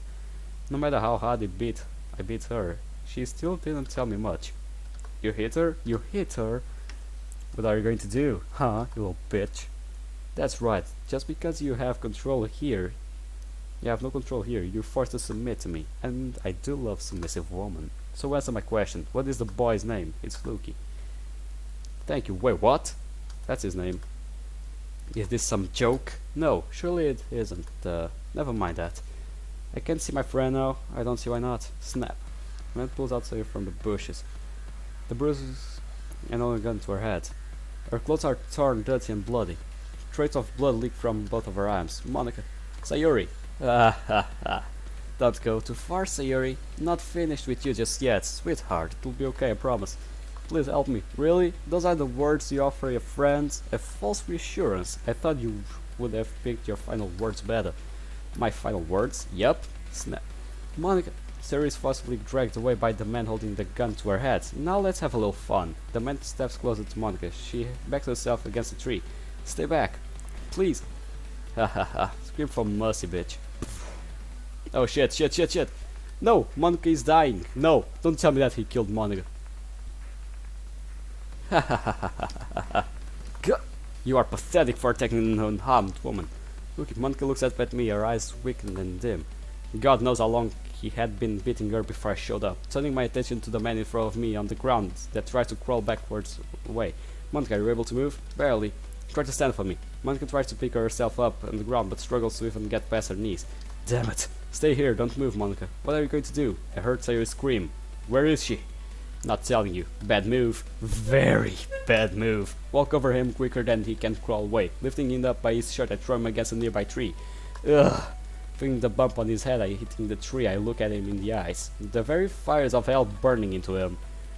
There are what my eyes were meant for. Where is Sayori? He tries to struggle and break free, but I wrap one of my hands around his throat and starts to squeeze. Are you going to tell me where my girlfriend is? And if you fucking don't, using the hand I'm strangling him, I pull him back from the tree and slam into it again. Tell me now. Slam back onto the tree a third time. His eyes plead for mercy. His body shakes in terror. I squeeze tighter. He isn't telling me where Sayori is. And I don't have any time to waste. I throw him into the ground to my right. He struggles and gasps for air.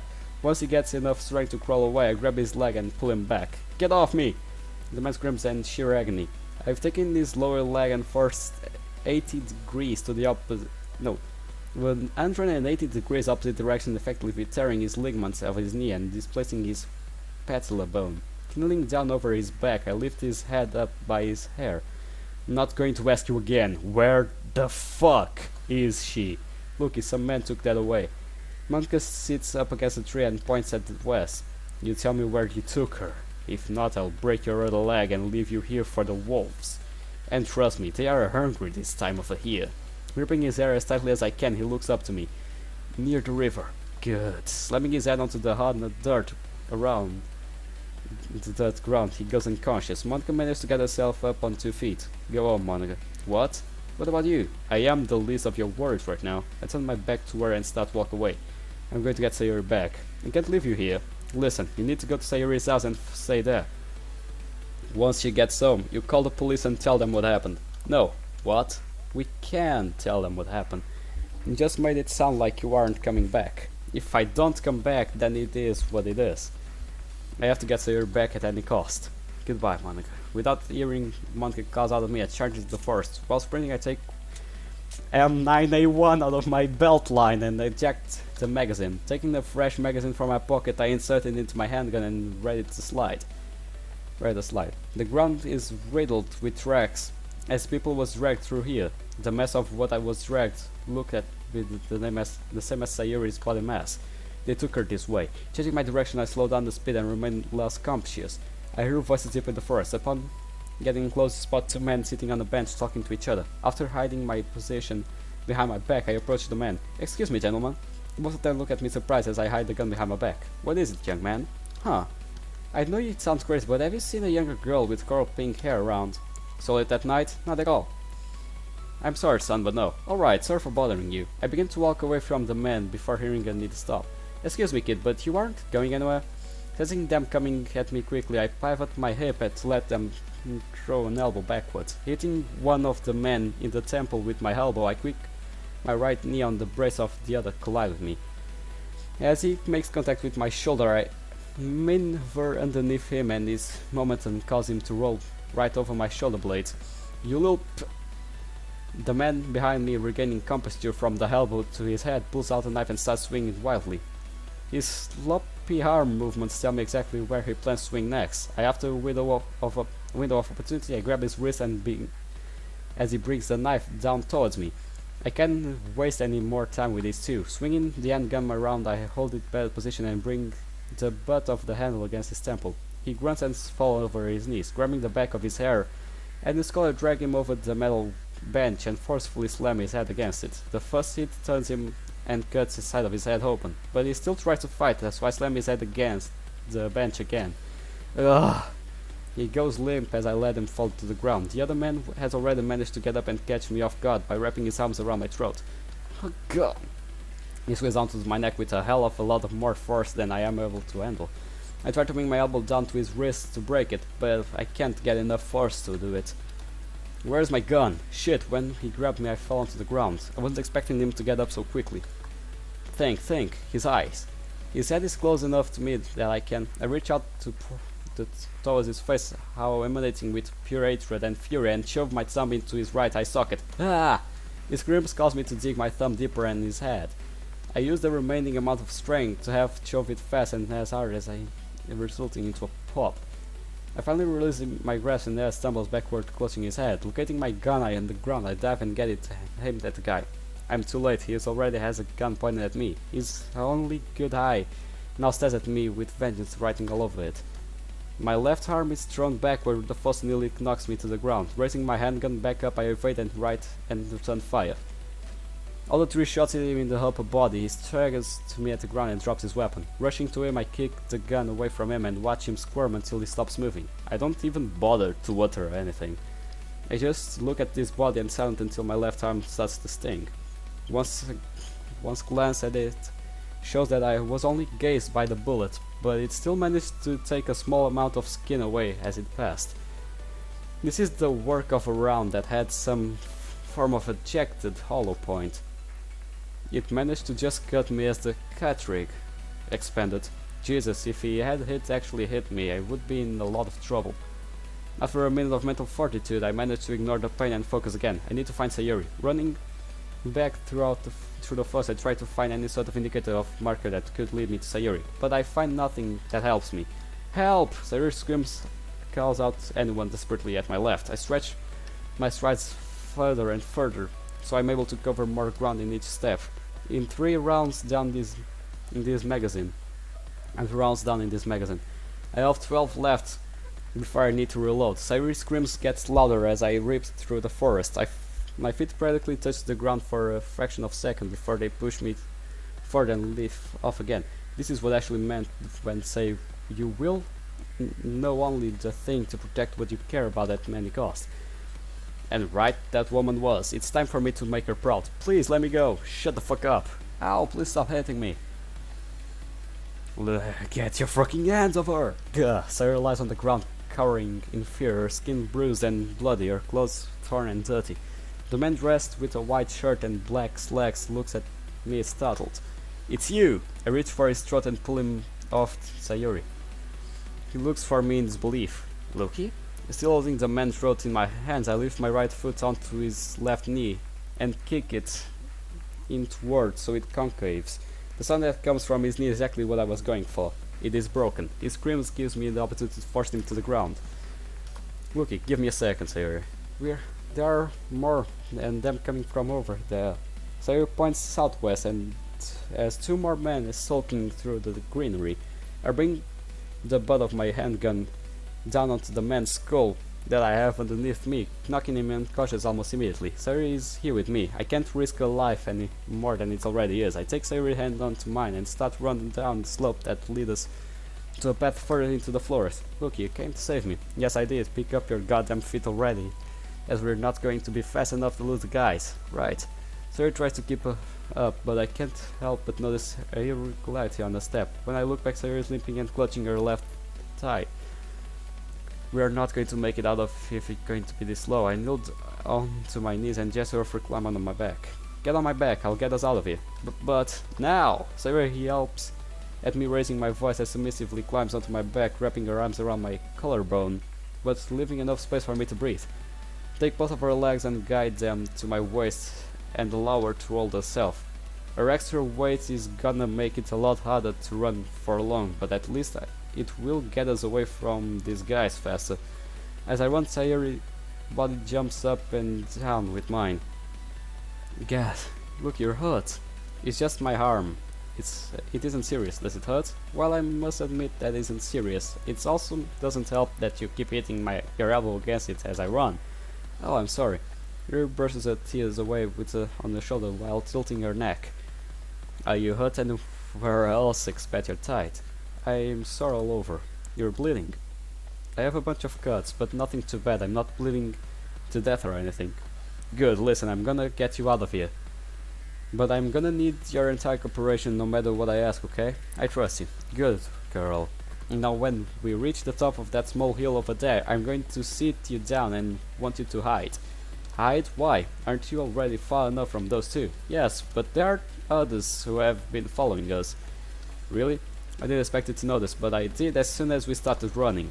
The only way to stop them from coming after us further is to draw them off to the left there.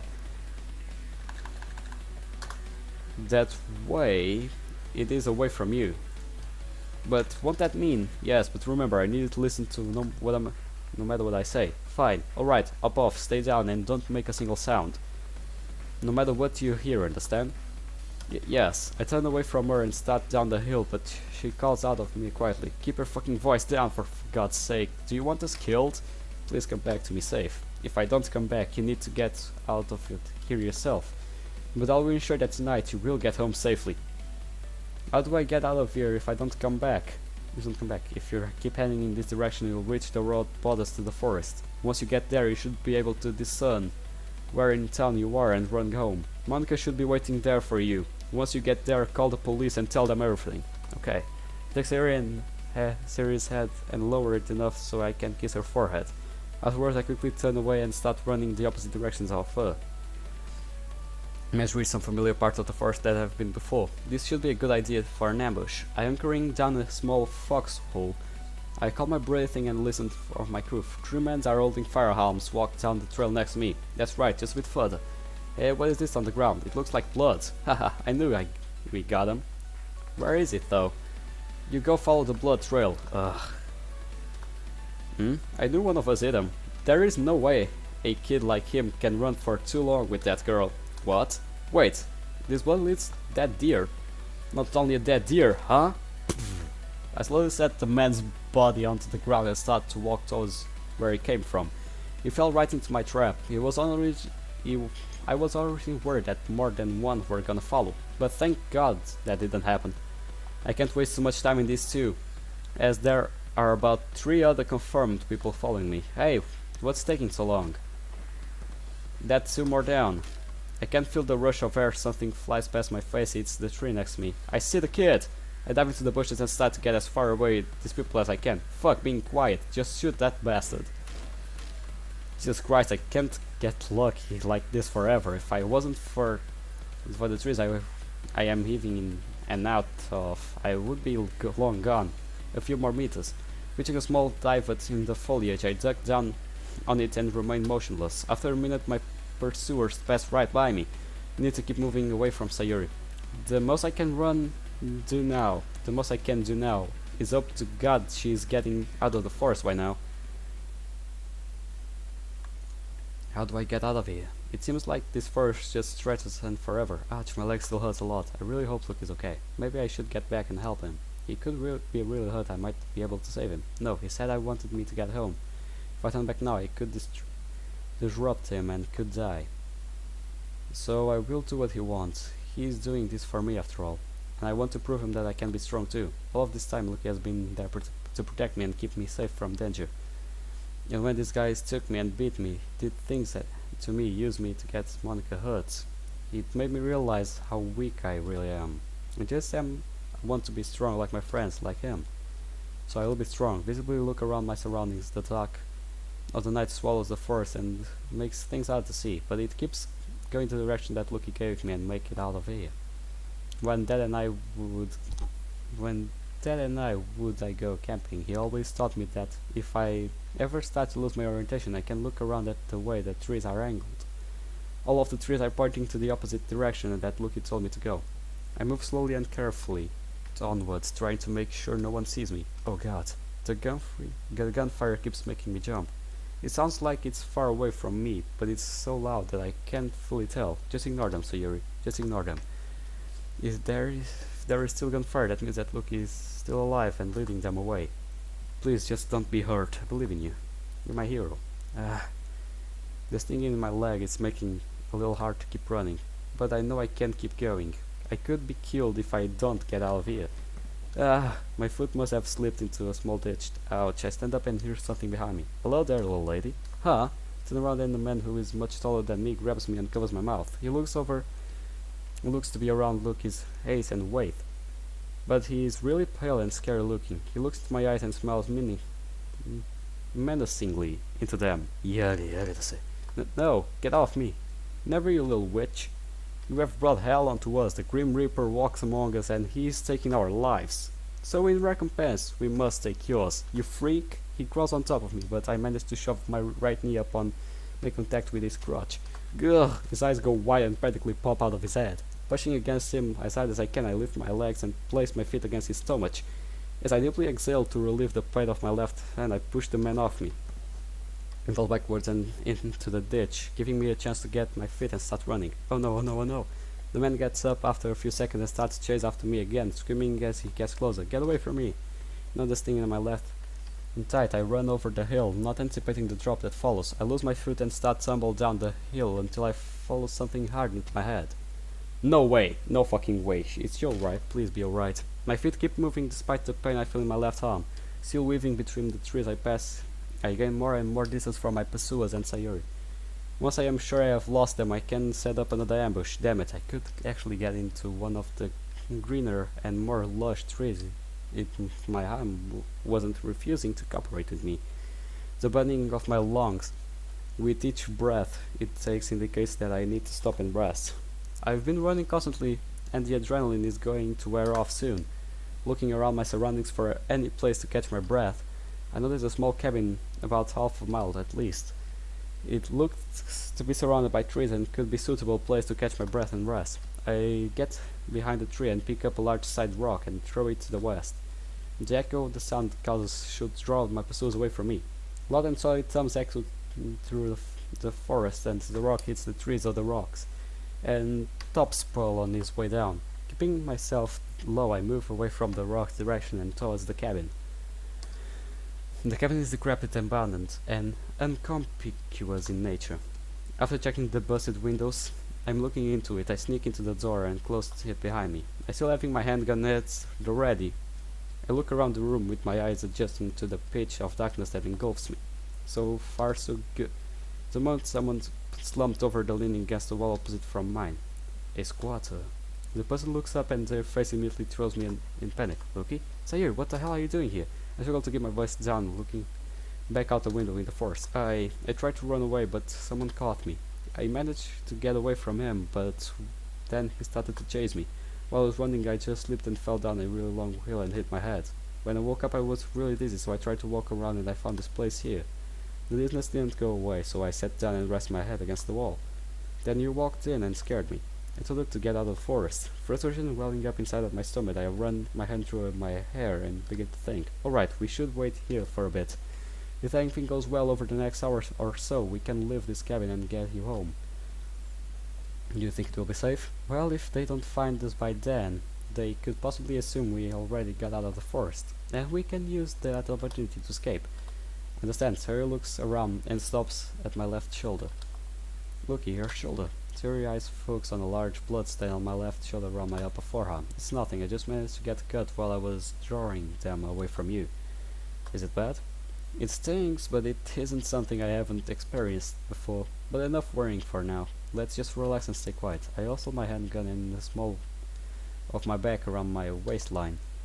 And next I gently place on one of my hands on Sayori's arm and one on the back, guiding her to sit down. After a moment of making sure she is comfortable, I sit down next to her. Hey, you look tired. Eh? It's nothing. It's just the adrenaline wearing off. What do you mean by that? It's something that a lot of people, specifically emergency service, military and professional fighters do through. It's called adrenaline exhaustion at my job. Your body produces a high amount of adrenaline due to times of stress, effectively ignoring essential fights and flights of responses. After your body exudes a lot of concentrated adrenaline, it uses too much energy and you become exhausted as an after effect. I guess I'm just tired from everything so far. Yeah, I guess you can say that. I'm really tired too. My heart has been racing for a while and now that it's calmed down I'm sleepy.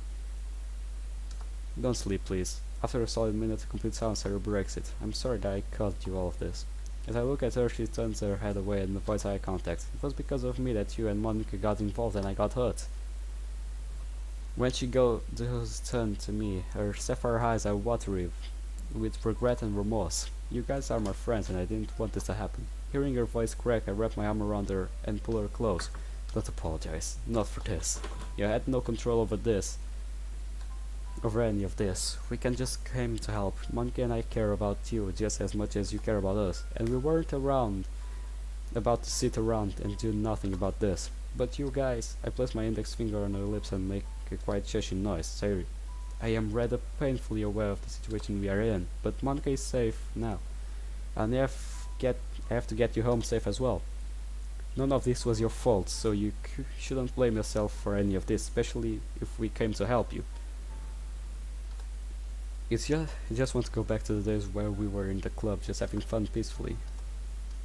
I know, I do too. Those days of peace and tranquility are what I long for as well. It's the reason I came here to this city. I was tired of all the hell and chaos. I wanted to live a normal life where I didn't have to worry about hurting others. I'm still not sure what you do for your job, but I know you're a good person who just wants to help and protect everyone. No, sir, no, I'm not. Wish you could tell her how I truly feel inside about it, all of this, about my past, about my own fears. But after all I've learned is that I'm capable of ignoring my feelings and my hesitations. I have to stay strong for Sayori. I appreciate you, Sayori. Huh? What do you mean by that all of a sudden? I look up to you in a lot of ways. How? Well, you all seem so happy even though you struggle to inside with your depression. Your friends are always a priority for you and your concern for their safety and happiness is honorable. And the fact that you always want to do what's right. If my voice cracks as I finish the sentence, I start tighten sour taste lingering behind my words. I actually really admire it. It's not something I can do, but you do it so easily. And that is something that I want to learn. Look, you can be sweet and caring at times too. That a fact? Yeah, like you always made sure I was okay if I was feeling sad during the club. You always make sure I wasn't alone during lunch and how we would eat together.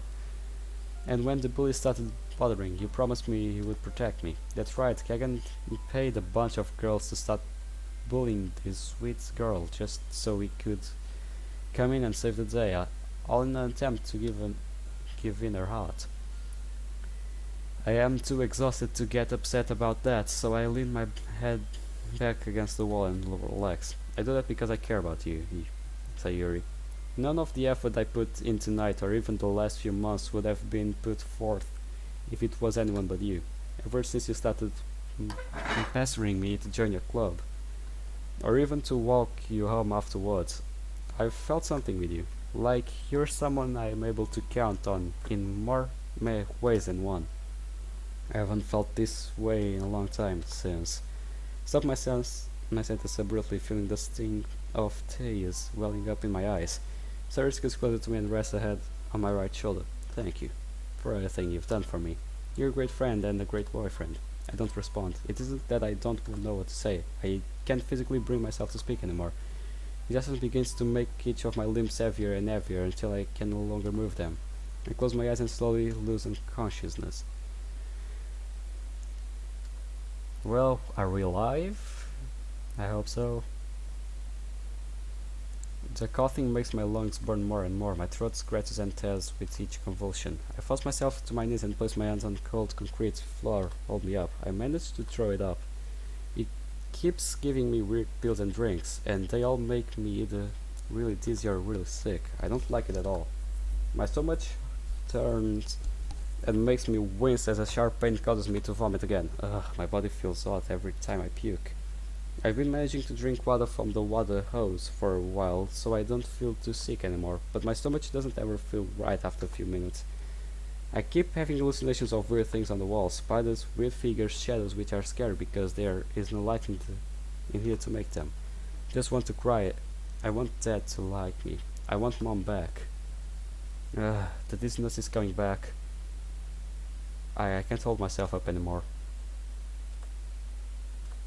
The sound of a loud bang and several people yelling wake me up. Trolls oozes out my mouth and falls onto the floor. Eek, gross. I try to pick myself up from the ground, but I don't have the strength to. Gah! The sound of something really loud from upstairs startles me. What is going on up there?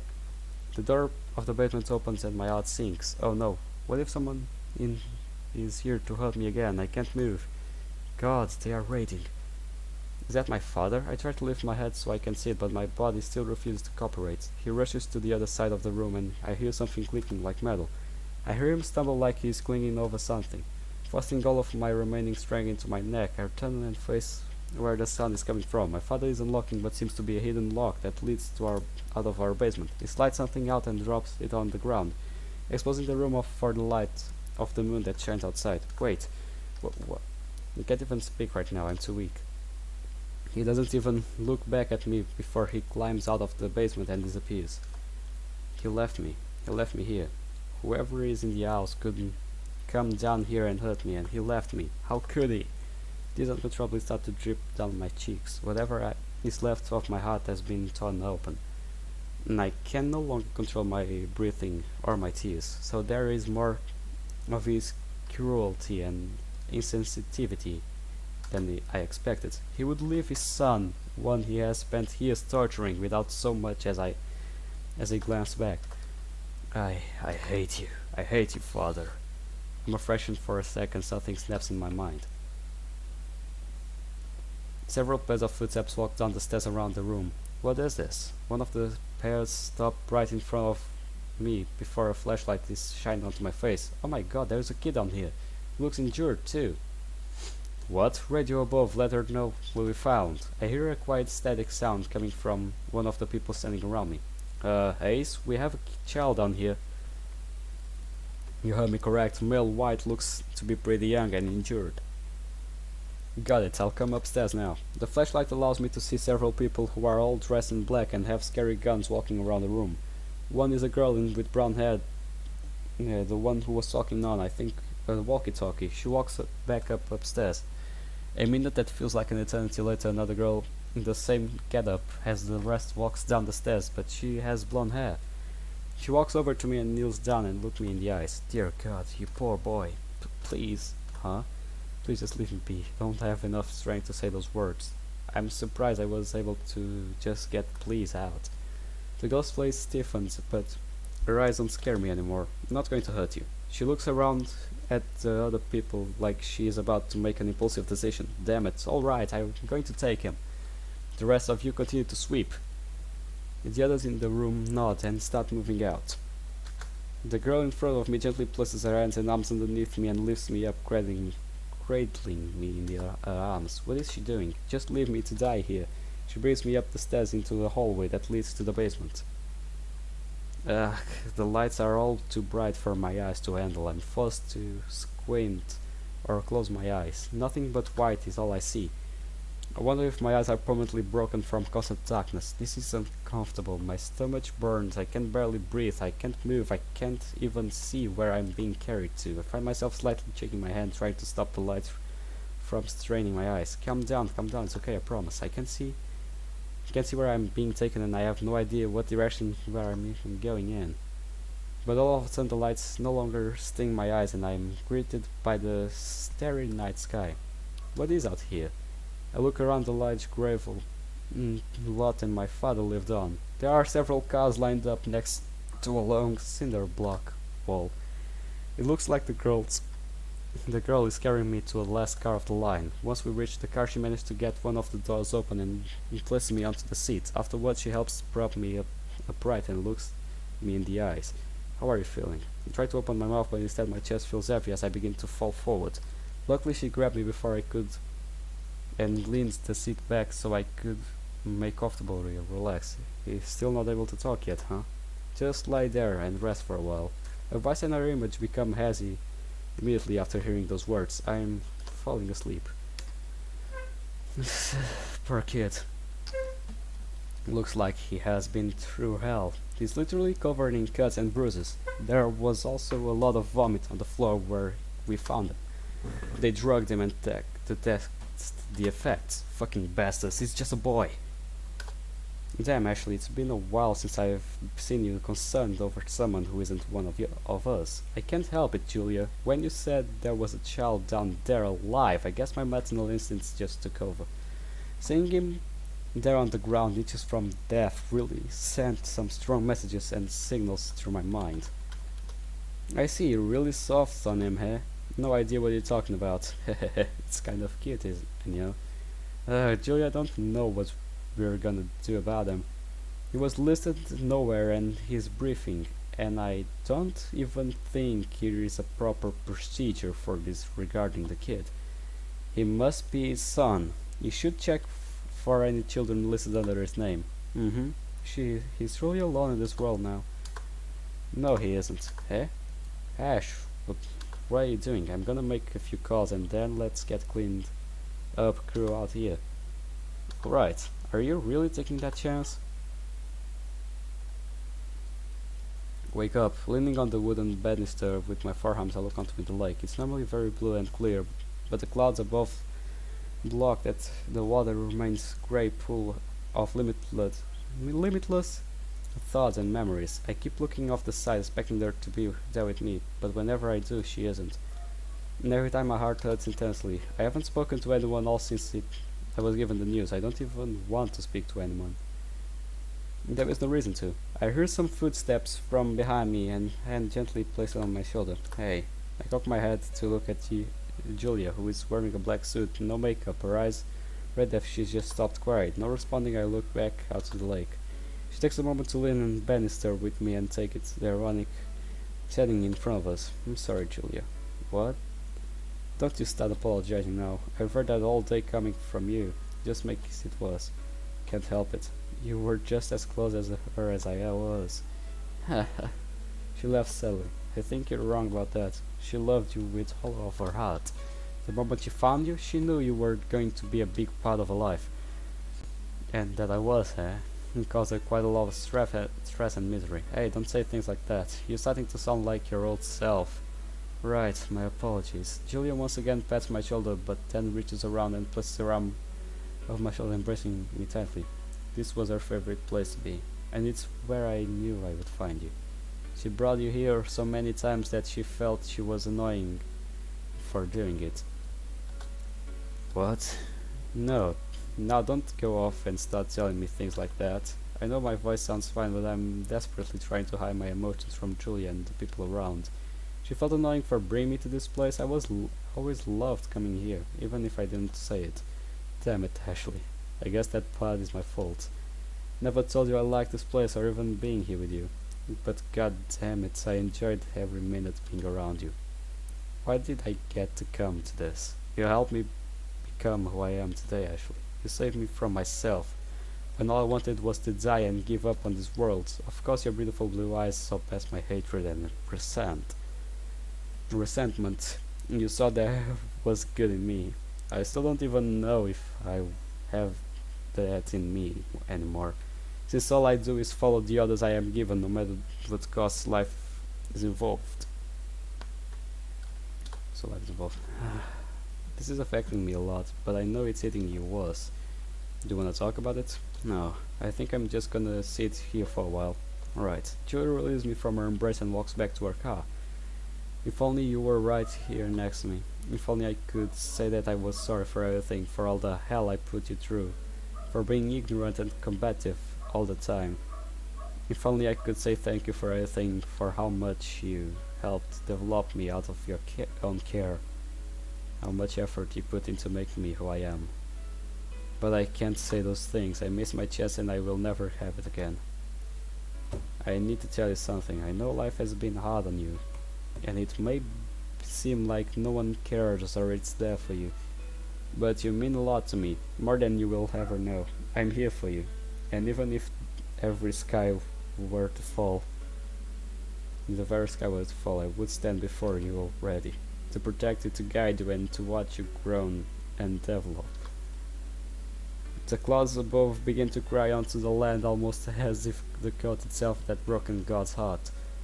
Those who were left around me have already fled from the rain to their cars and left. I look around the lakeside and it appears I am the only one left. Normally the rain doesn't bother me, but today is so much heavier. Every drop hits me as a weight, as just has the imminent sense of the world crashing onto my shoulders. The sky is falling, Ashley, but you aren't before me. I am alone, and I don't know what to do. Not able to keep the strength on my legs anymore, I fall on my knees and lean towards the ground. Both of my hands rest against the wooden deck. Support me. Don't cry. Don't cry. Tears start to blur my vision as I desperately try to keep them inside. No matter how hard I try, the tears fall. I miss you, Ashley. I throw my body up and scream into the sky. After my explosive outburst, I throw my hands back onto the ground and start to bang my fists against the deck. Allow myself not to hesitate anymore, I start crying loudly and desperately try to get this pain in my heart to go away, but it doesn't fade, no matter how hard I scream or cry. All of a sudden I feel a hand rest against my shoulder. I turn back and look at the video through my tears. Loki. Zero stands behind me, shocked and also crying. I assume she never thought this burst of emotion would come out from me. She doesn't say anything else after calling my name. She drops onto the deck with me and wraps her arms around me. We both sit and cry together in the rain for a while. No fucking way. The creak from the decaying woods and the cabin wakes me up. Sayuri is no longer resting against me. Sayuri? She doesn't appear to be in here with me. Damn it. As I stand up, someone walks through the entrance towards me. Oh, where were you? I had to pee. Thought that day I had found you. I run my hands through my hair in relief. Sayuri looks off to the side, embarrassed, until she noticed something about me. Are you okay? You look like you were crying. Huh? Oh yeah, I'm fine. Reach up and realize that I've been crying in my sleep. Quickly wiping away my tears, I look out the window into the forest again. How long was I asleep for? About an hour. Right, let me take a look outside for a second. Stay here, okay? Right. I take a look around the area and try to discern any possible threats and sign of people. And so far everything looks clear and calm, but it's so damn dark out, it's hard to make out much. Even with my eyes being used to this, it's gonna take some careful navigation to get us out of it quickly and safely. Looking up to the sky, I can see that many clouds have formed over the trees, limiting the amount of natural moonlight. Brings back memories of one of my final exams. An oddly morbid smile forms on my face as I reminisce of what entire ordeal. Sarah picks her head up the window and looks at me. It should be safe for us to start making our way out. Waving to Sayuri to come, she hesitantly steps out of the cabin and looks around. It's kind of cold out here, don't you think? Now that you mention it, it's kind of brisk. Oh well, that just means we can't sit around talking anymore. We have to start moving.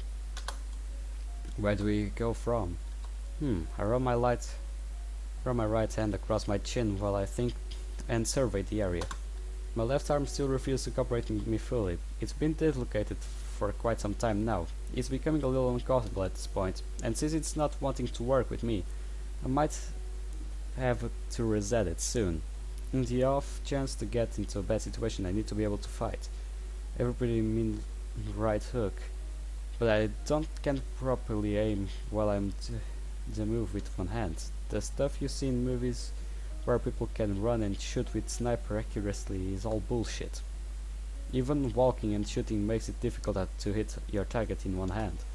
Actually, on second thought, sir, before we go, can you check the cabin? Anything that could be useful? Oh, sure. Anything specific? Just anything in general. If it's not broken or rubble, grab it. Okay. Sir vanished once again in the dark cabin. I look into a ominous forest and begin to conjure up a plan how Sawyer and I can get out of here. It's dark, which we can use to our advantage. We can easily go through the forest with less of chance being spotted. Even so, if we're going to successfully navigate this area with many hostiles gathered around, I'm absolutely going to need the use of my arm. I reach over my left shoulder with my right hand and slowly palpate the area that summoned the damage. Luckily, the bullet wound itself has only grazed flesh. The force of the impact for such close range, however, pushed my humerus out of its socket. Sharp pain shoots through my entire shoulder as the left side of my neck is gently pressed into the joint with my fingers. I need to find a new location for my humeral head. After a few seconds of excruciating search, I found it lodged against a small hard accretion process of my scapula. My arm is effectively struck between the lip of the joint and its place for the scapula, preventing any movement. I try to slide my hand along my back and grip the area in question to push it forward, but I can't reach it from the angle I push it forward. As I attempt to move my humerus, the only direction I can push by myself is inwards, resulting in sheer agony as I can feel the humeral head butting against a smaller bone. I found some things. I returns from the darkness with an unlit white candle in one hand and a small green plastic box in the other. Are you okay? What's that face for? It was pretty before my expectation. I guess I was wincing and squinting my eyes. I'm going to need you to help me with something, okay? Like right now. Oh, okay, what you need? She gingerly places the items on the ground and approaches me. I needed to set my shoulder. It's dislocated. Sarah goes silent and her expression changes one of fear. I'm not a doctor, Silly. I don't know how to do that. You need to be strong for me. It's not complicated. I just needed to pull on my arm until you feel a pop. Sarah cringes and claps her hands together in front of her chest. That doesn't sound very good, but I'll try my best for you. Touch my left shoulder, Sayuri. I want you to feel where the top of my arm bone is, so you understand where it needs to go. She sheepishly walks in front of me and reaches out, placing her hands on my shoulder. It looks weird, doesn't look right, and that's why we're going to fix it right now. Push into it. I'm full of uncertainty. She hesitates for a second, glances at my face sideways. Then she presses into the joint delicately. Oh, that's not right. Your arm is kind of behind where it's supposed to be. That's what dislocate means, woman. Sorry, what do I do now? Grab my bicep with your right arm and my forearm with your left. Her hands grip to indicate the locations. Now my arm is behind where it's supposed to be, right? And kinda up a little. Okay, so it needs to go down and forward, so fix it. Pull down on my bicep and pull forward on my forearm. Okay, here it goes. The pain intensifies as she starts to pull down on my arm, but it doesn't move much. I know she's trying not to hurt me, but it's not enough to force the head of the humerus cover the lip of the socket. In other words, she isn't pulling hard enough to put my arm back in place. Harder, you need to pull harder.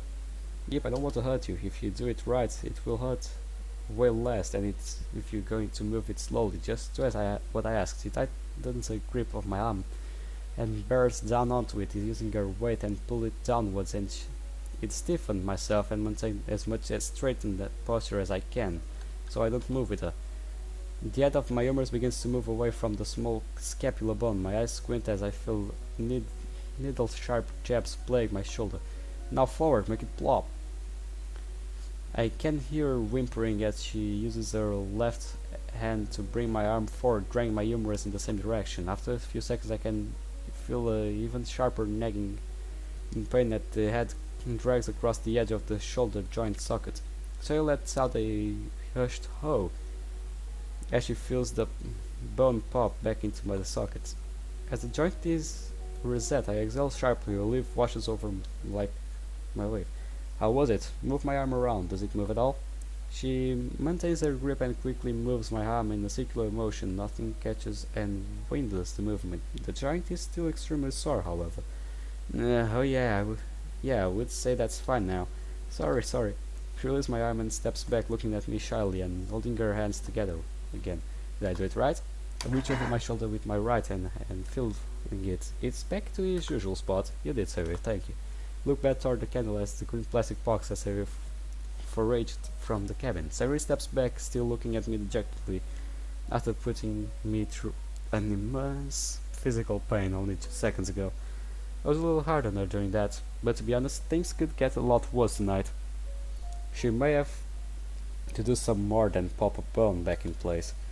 Its sweet luxury has a soft and gentle touch, something like I was definitely not meant for her. Approaching the scavenger treasure, I take the green plastic box into my hand and inspect it. It has several cracks at the sides, and the case on once vibrant green color shows evident fade. Opens in the case another single coil of clear fishing line and a couple of silver curvy hooks, straight threading needle, and a bunch of cracked and broken bobbles. The single coil of fishing line looks stable enough to use it and reel about half foot of length from it and quickly apply tension to the line. It makes a little boing from the tension.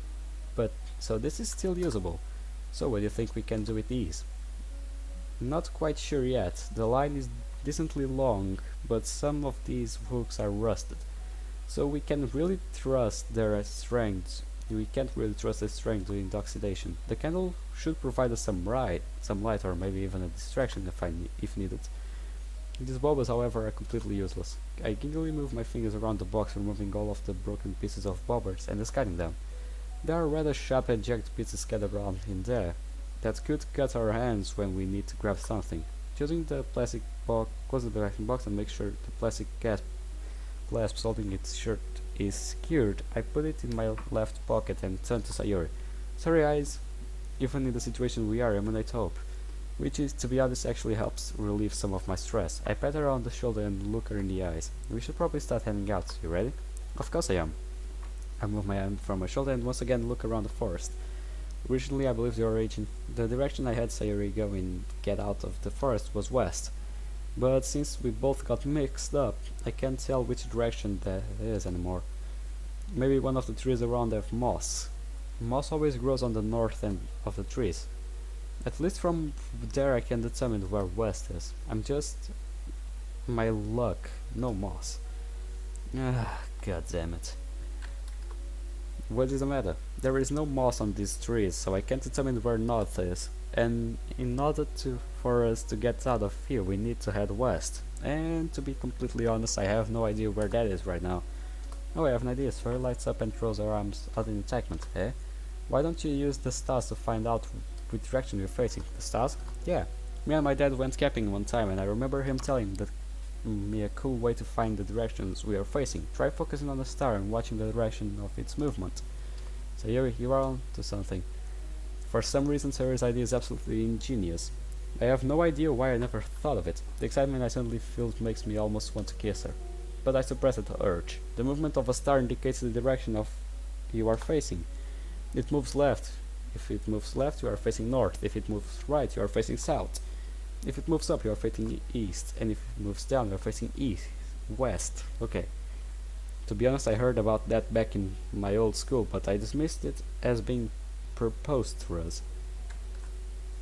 Yay, hehe. Can you still remember how to do that? Don't we need to have something else?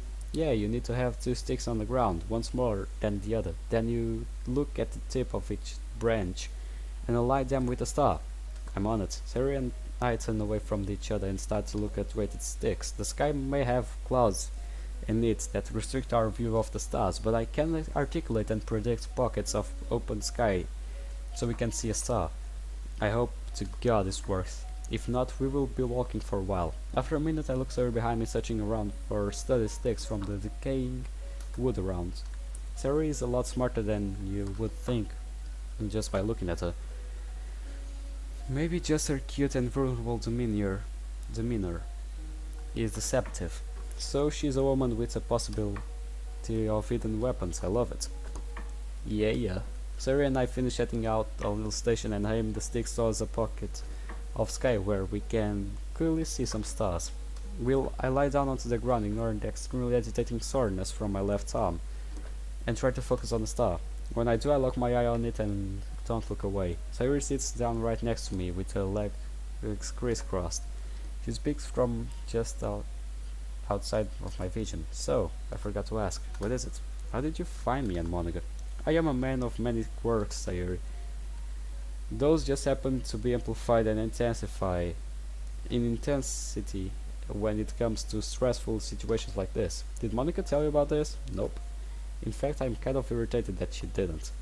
But on the flip side, I understand why she didn't. They threatened you that she had no way of knowing how far the reach was. What do you mean by that? Well, we don't really know how these guys would know if she told me or anyone else about the meeting tonight. And sometimes you really can't take that risk. She didn't take it and came alone, which I had not shown up the time I did. I trail off my sentence. I see. Basically, Monica acted very odd earlier. That's how I found you too. I had reasons to believe that maybe it was caused by these people, so I followed her until she entered the forest. But I ran into a few problems of my own while tailing her, and those few problems were taken out as fast as I could. Oh, well, I'm glad that you were here with me now. Thanks for saving Monica and me. Don't mention it. You girls are important to me. Also, I haven't officially saved you yet. We still need to get you out of here. Does your cousin Julia knows about all this? She knows everything up until I came here today. Wasn't able to reach her. Plus, she would have told me to sit back and wait for the police to get involved anyways. We both sit in silence for a couple of minutes, my eyes still focused on the star I chose. After what seems like an eternity, I finally distinguish the direction it is moving. It's moving upward. We're facing east, so behind us is west. Rising from the ground and dusting myself off, I reach my hand out to Sayuri and help her up. After she's on her feet, I lean toward the ground and offer her to climb onto my back. She reluctantly climbs on, knowing her height is causing too much pain. After she's secured onto my back, I start to slowly walk down the narrow trail. Thank you for carrying me. Well, I certainly can't have you limping around. We need to get out of here, so no need to thank me. There is something I need to ask you. What is it? I cock my head slightly just so I can get a view of her from an angle. You are so cool doing all this. How do you know how to shoot or fight like this? I stopped moving for a second and realized the magnitude of the question. Sayuri, I know a lot of this stuff because I have to, not because it was by choice. Ever since I was young, I was taught all this because I was going to need it later on in my life, so I definitely did. That is why I was able to find you and save you tonight. But who taught you that? Someone very close to me. She felt like I was going to be able to handle it, since I didn't believe I was going anywhere in life. My dad left me for dead and abandoned me, so I basically had no purpose left in this world. I started walking again, continuing my monologue. But out of all the negativities I've had to endure so far, a few good things came out of it. Like what? Well, for starters, I was able to pick myself off the ground. Became someone I didn't think I could ever become. And I guess I met you girls. All of you helped me kind of get back down onto earth, and understand the normal simplicity of life, and at least for as long as it lasts. It will go back to the way it was before, right? I don't know if I can answer to that for her. When things like this happen, it isn't like everything will erase and everyone will forget and move on. People like me are shown in true light. We kill people for our own gain. We do whatever it takes for our goals here. And because of that, others look at us differently. And my goal tonight, no matter the cost, is to protect Sayuri. If I can at least do that, I'll be fine with whatever outcome we have, right? Just let's keep going. But Sayuri throws off her sentence and stops talking. The tension and pain in her voice kind of impacts me enough to falter. Damn it, I don't want to lie to her. But I don't want to tell her the truth, that I don't know how tonight is going to end. To be honest, I should at least tell her the truth. Ashley always did to me. Sayuri, I don't know how things are going to end tonight, so I can't really answer you that. But I can promise you, I will do everything I can to ensure everything does go back to normal, okay? Thank you. Anytime. As we continue down the trail, we reach clearing where the moonlight shines across the grass and give us a moment to reflect on the scenery. We stop in the middle of the field and look around in front of us. Not a bad view, eh? Nope, it's pretty. Wait a second, someone is behind us. I turned my head and noticed a man dressed in all black throwing his right arm overhand with a knife towards Sayori's back. What? I pivoting my hips and grabbing her hands, prying them off me. I throw Sayori off my back just in time before GAH! Something sharp sliced the upper left part of my back. Very dull but intense pain begins to linger, but it isn't long before it amplifies into a very sharp, stinging sensation. Turning myself around and drawing my handgun, I try to aim for his head, but it catches me off guard and shoves his fist right into my stomach. Gah! I stumble backward before watching him try to swing again, but he is too slow. I manage to catch his arm and muster up enough strength to pull him closer, till him opposite me and wrap my arms around his throat. I pull his neck in a direction that it was not intended to go, and its body goes limp immediately. He falls onto the ground with a heavy thud. I feel my knees go weak. Loki, Sayori gets up off the ground and rushes over me. Can't actually see her, but I can hear her footsteps getting closer to me. Dropping to my knees, I lean forward towards the ground. Oh my god, look, you're back.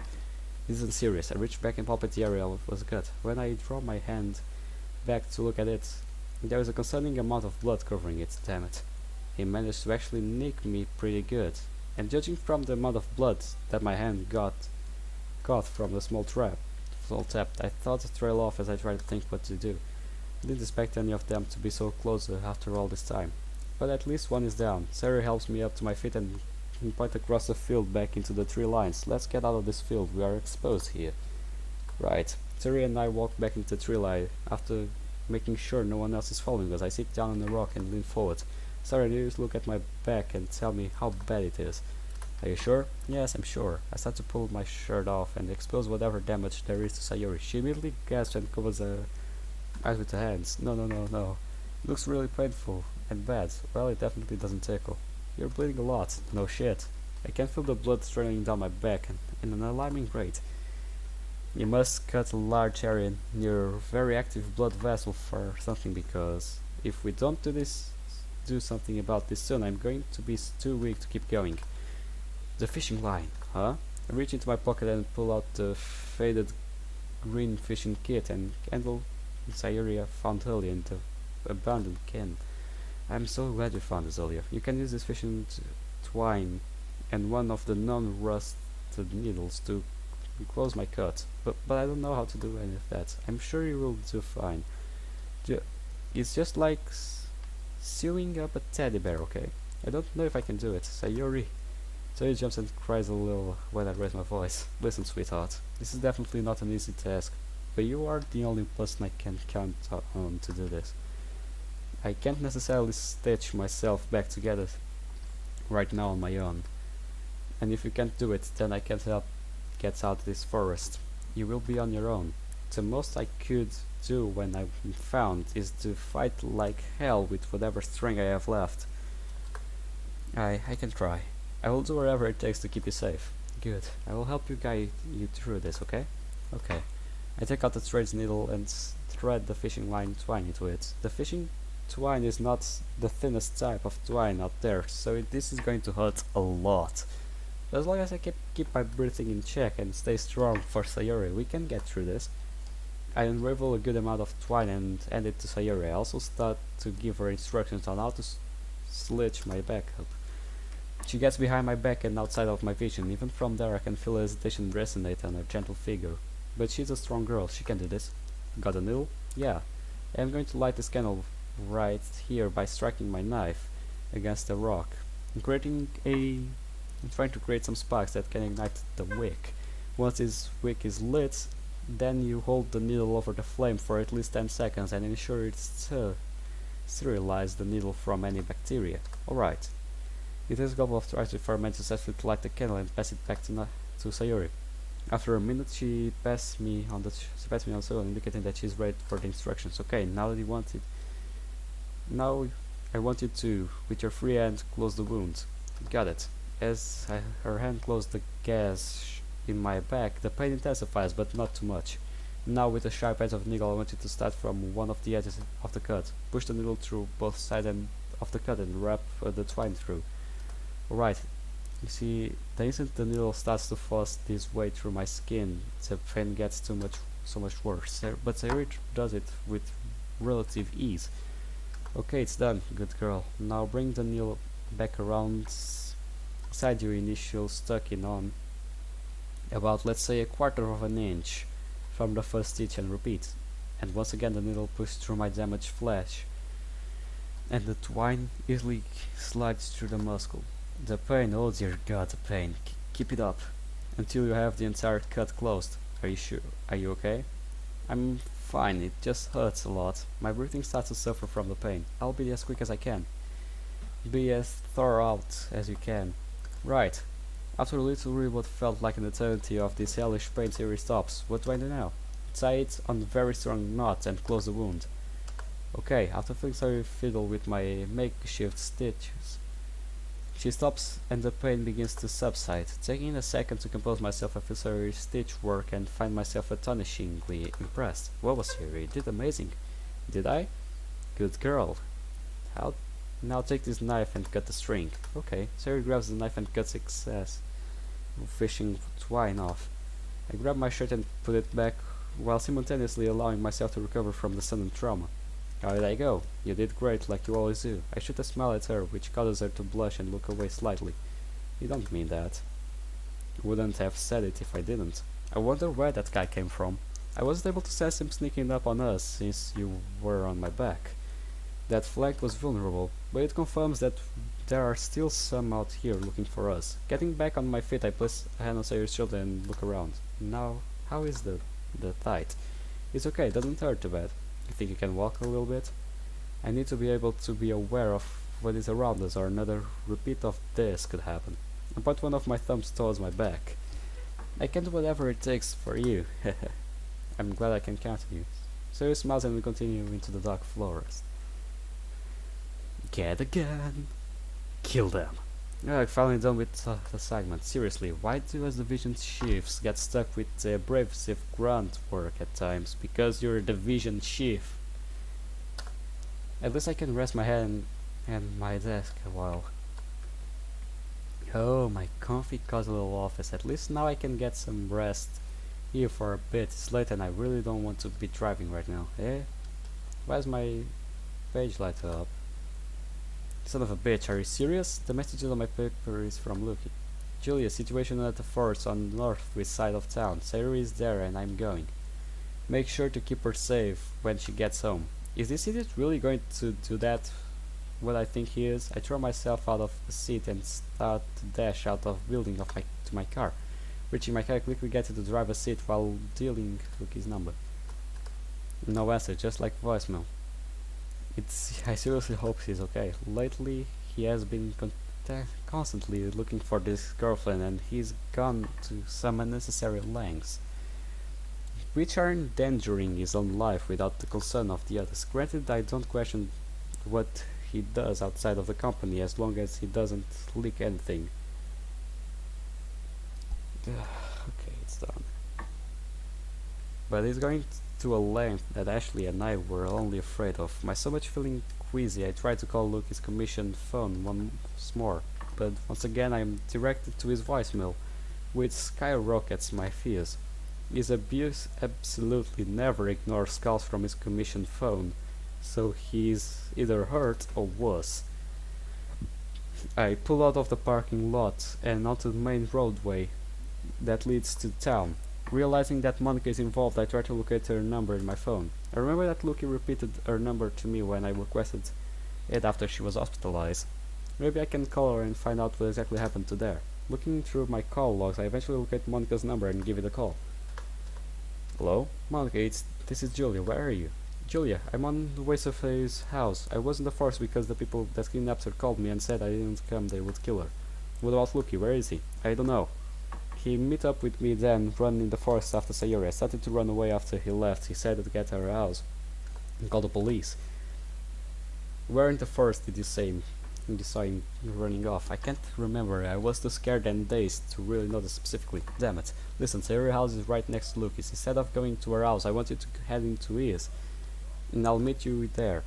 I will call the police and we will get officers out there to help find Sayuri and Lucky. Right, I understand. How long until you get there? About 15 minutes. I'm on the road into town right now. Thank you. Be safe, Monica. I end the call and start to accelerate faster down the road. The growl of the engine grows louder and louder as my speed increases. That's it, young girl, that's amazing. I'm hoping for the best that Lucky and Sayuri are safe. Throughout the last week, both of us have learned that this group abducted Sayuri is very organized and ruthless. They will not hesitate to do horrible things to her, especially since Lucky is now involved. And if something happens to Sayuri, then images of what Lucky is capable of flash through my mind in horror. But even worse, so much flash into my mind of what I could find if we do find them. A sick feeling starts to develop in my stomach as I try to swallow the saliva in my mouth and keep going. After a long silence, I start to enter the city. I immediately head to Lucky's house. His house isn't that far now, but that doesn't mean Monica is safe. If she was able to get out of the forest, she could have a trail. And if she does have a trail, then I need to make sure that she loses it. However, I'm going to need to make sure Lucky is found, alive or not. Still keeping my eyes on the road, I reach over the passenger seat and grab my phone. My tablet is going off, wait a bit. Looking for new modes, nope. Just 3 more modes, I guess, or 4, I don't know. Still keeping my mind on the road, I reach over the passenger seat and grab my phone. Pressing a quick dial pad, I place the phone on my ear and wait to the other line to answer. I walk around the bend silently, at least me to Lucky's and Sayuri Street. The ominously dark night makes me all the more terrified. I really hope that they are okay. My fears have been eating my mind since they left in the forest. Since I left the forest against my will, while I understand why Lucky led me to live. Forced me to live, yeah.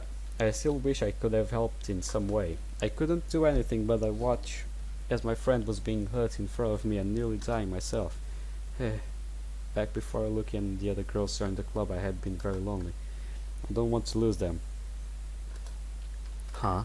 I think I heard something behind me. Looking off my shoulder, I don't see anyone around. Maybe a car that drove down the street opposite of me, but nothing really of importance. Well, I guess the events of the night are still making me super paranoid. A pair of hands wrap around my waist and immediately starts to lift me up. Hey, get off me!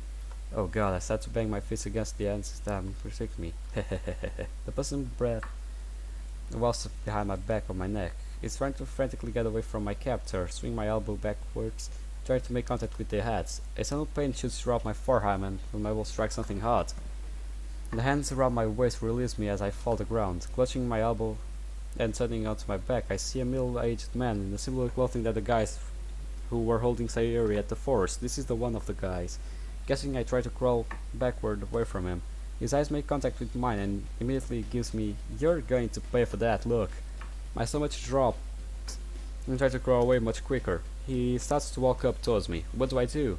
Help me! I start to scream loudly as I can into the night sky, hoping someone would come and look and see this. His eyes bulge out of his head and he looks around in panic. Why did you have to scream? I'll just make this quick then.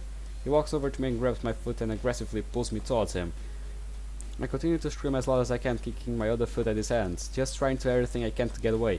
But as his face gets closer to mine, I get arms wrapped around his neck and is pulled up off me. Huh? God. A tall black, still-suited figure holds the man in their arms. They both move backward until a street light reveals my savior. A tall blonde woman in black, form-fitting suit as the man who was attacking me in the head block. His head is locked upward and he screams around in her hands. Julia!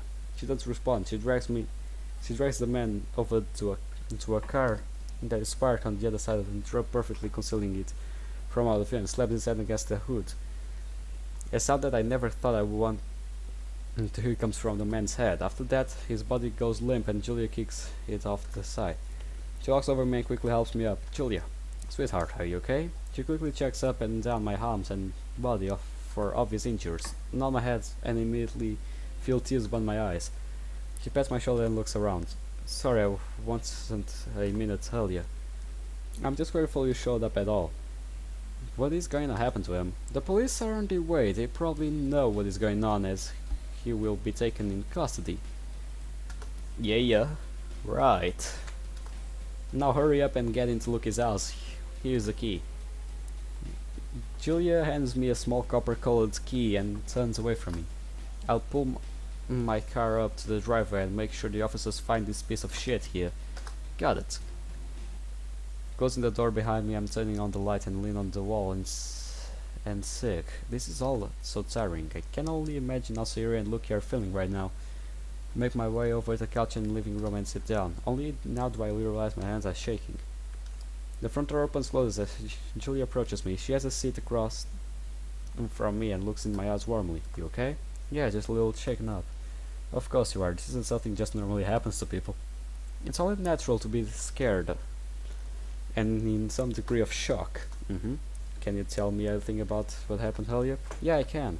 I clear my throat and explain what happened regarding the call and meeting at the forest. Through the entire thing, Julia's eyes are coldly professional, almost like Loki's.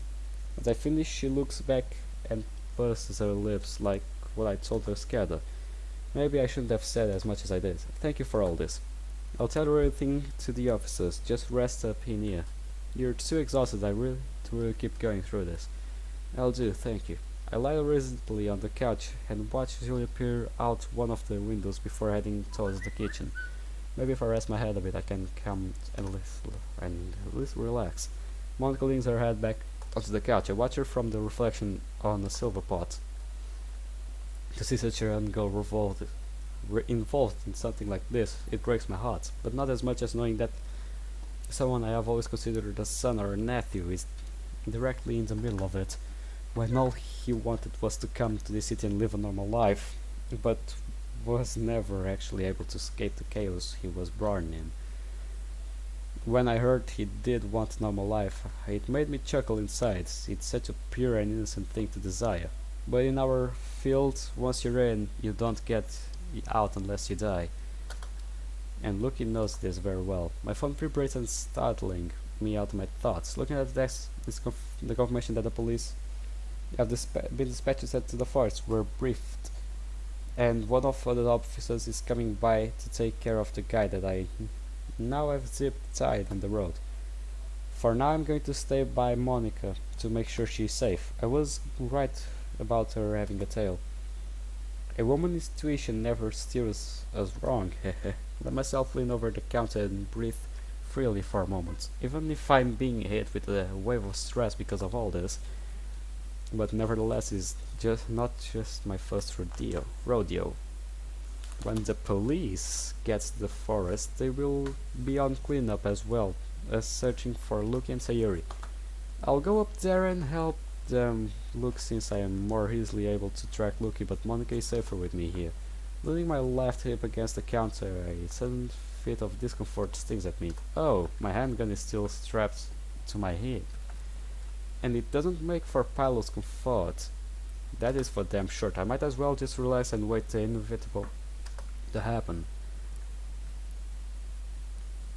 Alright, let's take a rest here. Sarah's breathing is labored as she keeps placing her hands onto her back. The poor girl has been walking for almost a straight hour, and she hasn't complained once about the pain in her leg or how tired she is. She really is a trooper. However, at the same time, she can't keep going like this. This forest is massive, and I don't think we are close to the border of it yet. The most I can do for now is last a rest for a bit. You doing okay? Yeah, just a little tired. Sit down for a while. I motion her nearby rock, but that looks comfortable enough for her to sit on. I'm okay. Listen to me, you are going to sit down and rest. Oh, alright. I take her hand into mine and guide her to the rock that helps us sit down. She looks up at me with a sparkling blue eyes and smiles. Thank you for caring for me. Don't mention it. You aren't really conditioned to be as active as we were tonight, but nevertheless I'm proud that you are holding up. Really? Of course. Sarah has been holding back her tears since I first met with her earlier.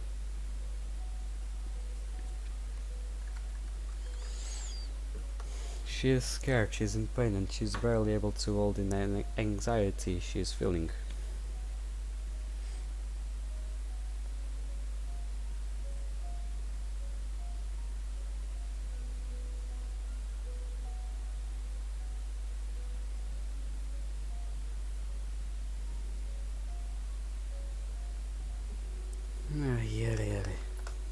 But accomplishing throughout all of this makes me respect her even more. Wait, what?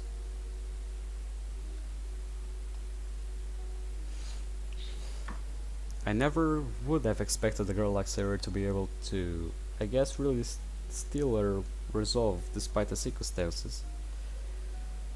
Neither was I. But she's stronger than we think, that's for sure. We didn't. We took her for guaranteed.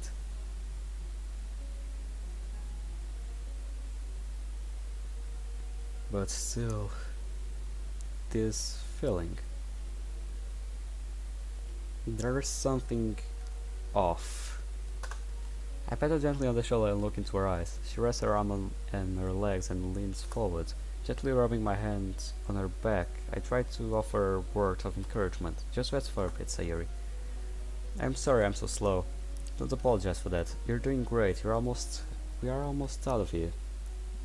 Once you're ready to go, we will make this last stretch.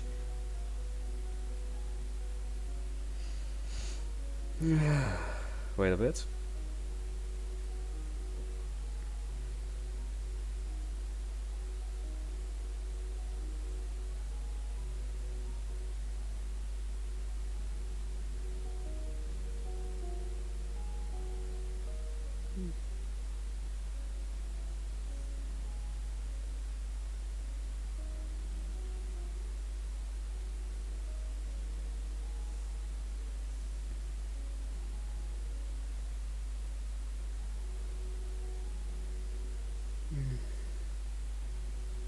Yeah, my life is not easy as it looks like. Do you really think we can get out of here? I wouldn't be sitting here with you while you were too tired to move if I didn't. Just sit here for a moment. I'm going to try and see if I have signal to call for someone. Okay, lifting my hand up and try and offer back, I grab my commissioned phone and from my pocket and check the signal. None. Well, this is just peachy. Without signal, I can't contact Julia about what is going on. I hope to God that she got my page earlier. I know I give her a hard time, but I do come to trust her at times like this. But one of my concerns is if she trusts me. But that's another story for another time. Right now, my only focus is to get Sayuri out of this god-forsaken forest. Wait a second. I hear sirens. Immediately look back at Sayuri. Her eyes meet with mine with relieved stuff. We are close enough to the border of the forest that we can hear the sirens as they approach. If we can reach the road in time, we can get to help. What? Do you think you can keep going on? Of course, let's go. Sayuri stands up and starts to walk quickly towards the sound. I decide to stay right behind her, just in case there's anyone behind who wants to stop us from getting out. I take silence and keep listening to the silence as they get closer. It's the sound as if they are going to main entrance to the forest. There is a bunch of campsites there where the majority of the people congregate. As long as I can get Sayuri to an officer, she can explain everything that has happened. Both of us can get our wounds steadied too, and we can finally end this nightmare.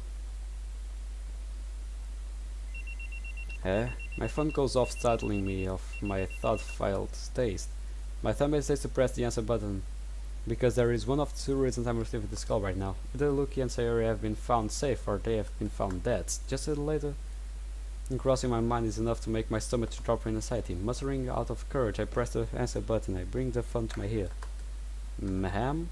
What is it? 4219 and the girl have been found. They have?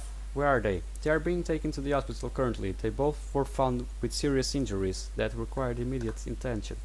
That's fine. What are you able to gather from the situation? Well, ma'am, a total of 12 bodies being taken on the medical examiner office, after others being detained and are en route to the field office downtown. Good. I will be heading to the hospital shortly, wrap everything up here, and I'll get on to report tomorrow. Actually, ma'am, don't worry about the report. I can take care of that for you. You have more pressing matters to attend tonight. Thank you, Miyuki. I owe you lunch for this. You're very welcome, ma'am. I hand the call and turn Monica, who is looking at me anxiously and waiting for any piece of information.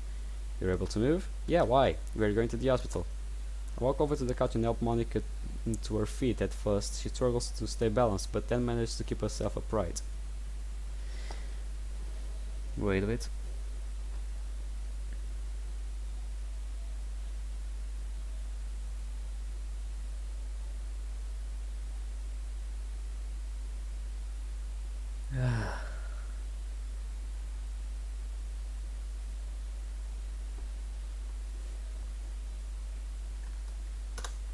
Okay, nearly scoff at her, but then realized that she was bitten pretty hard earlier, so there is a big chance she has a concussion on her equilibrium that is being thrown off. Either way, bringing her with me to the hospital will benefit her, as well she too needs to be checked on. Sometimes the damage is not physical seen on the body. I'm slightly concerned about if she has any internal damage. As Monica and I leave, I lock the door behind us. Maybe on her head she still has something eternal enough. Monica and I walk into the hospital reception and get her checked in. Afterward, I ask about the status of Luki and Sayuri, giving the nurse my credentials and explain that I'm Luki's legal guardian. She explained me that Luki is currently undergoing treatment and cannot be seen until it's completed, and Sayuri is still being examined. We look around the waiting room, and sit down next to Monica. How are you feeling? I have a really bad headache, but I'll be fine. Good. Still, we need to get you seen to make sure you don't have any serious damage. I mean, I'm a little dizzy, but not really to the point where I think a doctor is necessary. You never know, Monica. Simply punching someone in the jaw once can lead to a multitude of medical complications.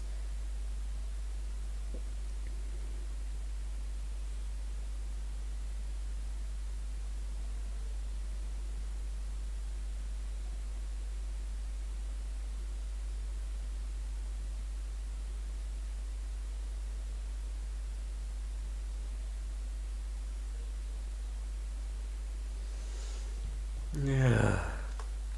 And no offense, but you got bitten pretty hard earlier. None taken, I understand. Plus, we can't really do anything until Luke and Siri are done, so we might as well knock this out really quickly. Right. After about 10 minutes of waiting, nurses come out and calls for Monica. As Monica tries to stand up, I look her in the eyes and place my hand on her shoulder. You're gonna be okay going in there alone? Yeah, of course. I may not look like it, but I'm okay with being alone. Without saying another word, Monica goes in the nurse and disappears. So she has no family? After what seems to be an eternity, the receptionist calls out to me. When I approach the desk while holding her desk phone in hand, she points down the hall to this. Look, is down the hall. Turn to the left, room 105. Thank you. Passing by the elevators and lead to the floors above. I turn left down an hallway, that eventually leads me to a number of hospital rooms.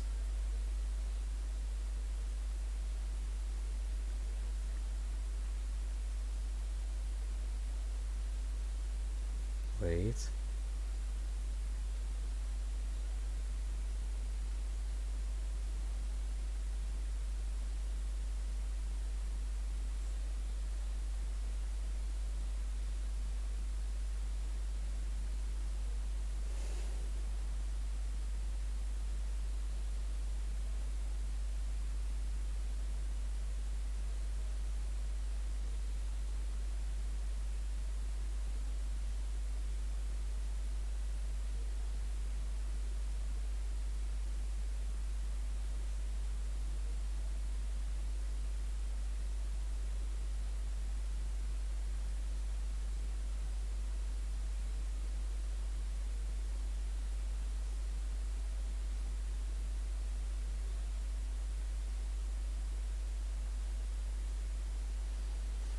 Yeah, really.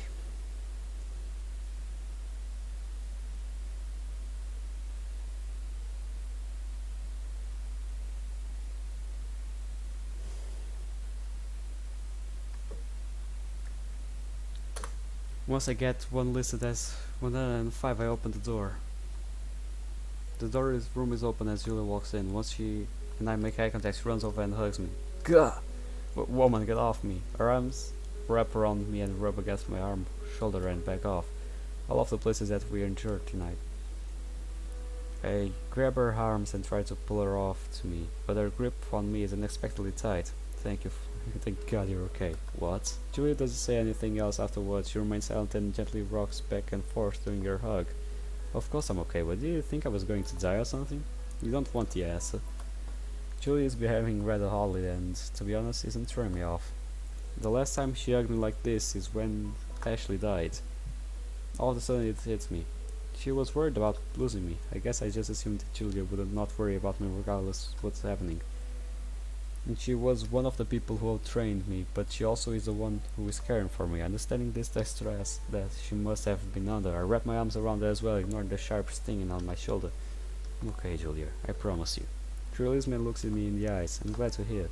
What happened to you? I take off my shirt and show her various places I was hurt. When she notices my back, she silently huffs. The fishing line that Siri used to stitch me up has been removed and replaced with something more professional and medical grade. As for my shoulder, that was dislocated. They just need time to rest. And one of the bullets that grazed my arm didn't cause too much damage, so nothing was really needed for that. After inspecting me, Julia sits down on one of the nearby chairs and crosses her legs. How is Sayuri? She's fine. I was able to get her out safely. Her inner thigh has sprained and she had some deep cuts on both arms and stomach. But nothing too serious. She got really lucky. Yes, she did. You did something seriously stupid tonight, but you got her back. Me risking my life for her was not stupid. It was something I knew the risk and still did it. Sayuri doesn't deserve any of this. And if I had any way of stopping her pain, I was going to do it. I see. Well, you're lucky I got your message. If I didn't, you would probably be still in that forest or dead. I'm very much aware of that, Julia. I had to rely on you, which is a rare thing. Hey! But I know I could rely on you. Why did you always have to say things like that? Julia's face flushes as she looks away. I put my shirt back on and gently stretch. As I heard Monica is here at the hospital. Huh? How did you know? Your assistant told me you were taking her with you. Ah yes, she's here. She's also checking out. It looks like her equilibrium is off. Hearing that slightly pisses me off. I grip my hand in fist and remember that the guy did to Monica. I held back on killing him. I really shouldn't have. But nothing looks too serious. It's just better safe than sorry. I'll stop it here.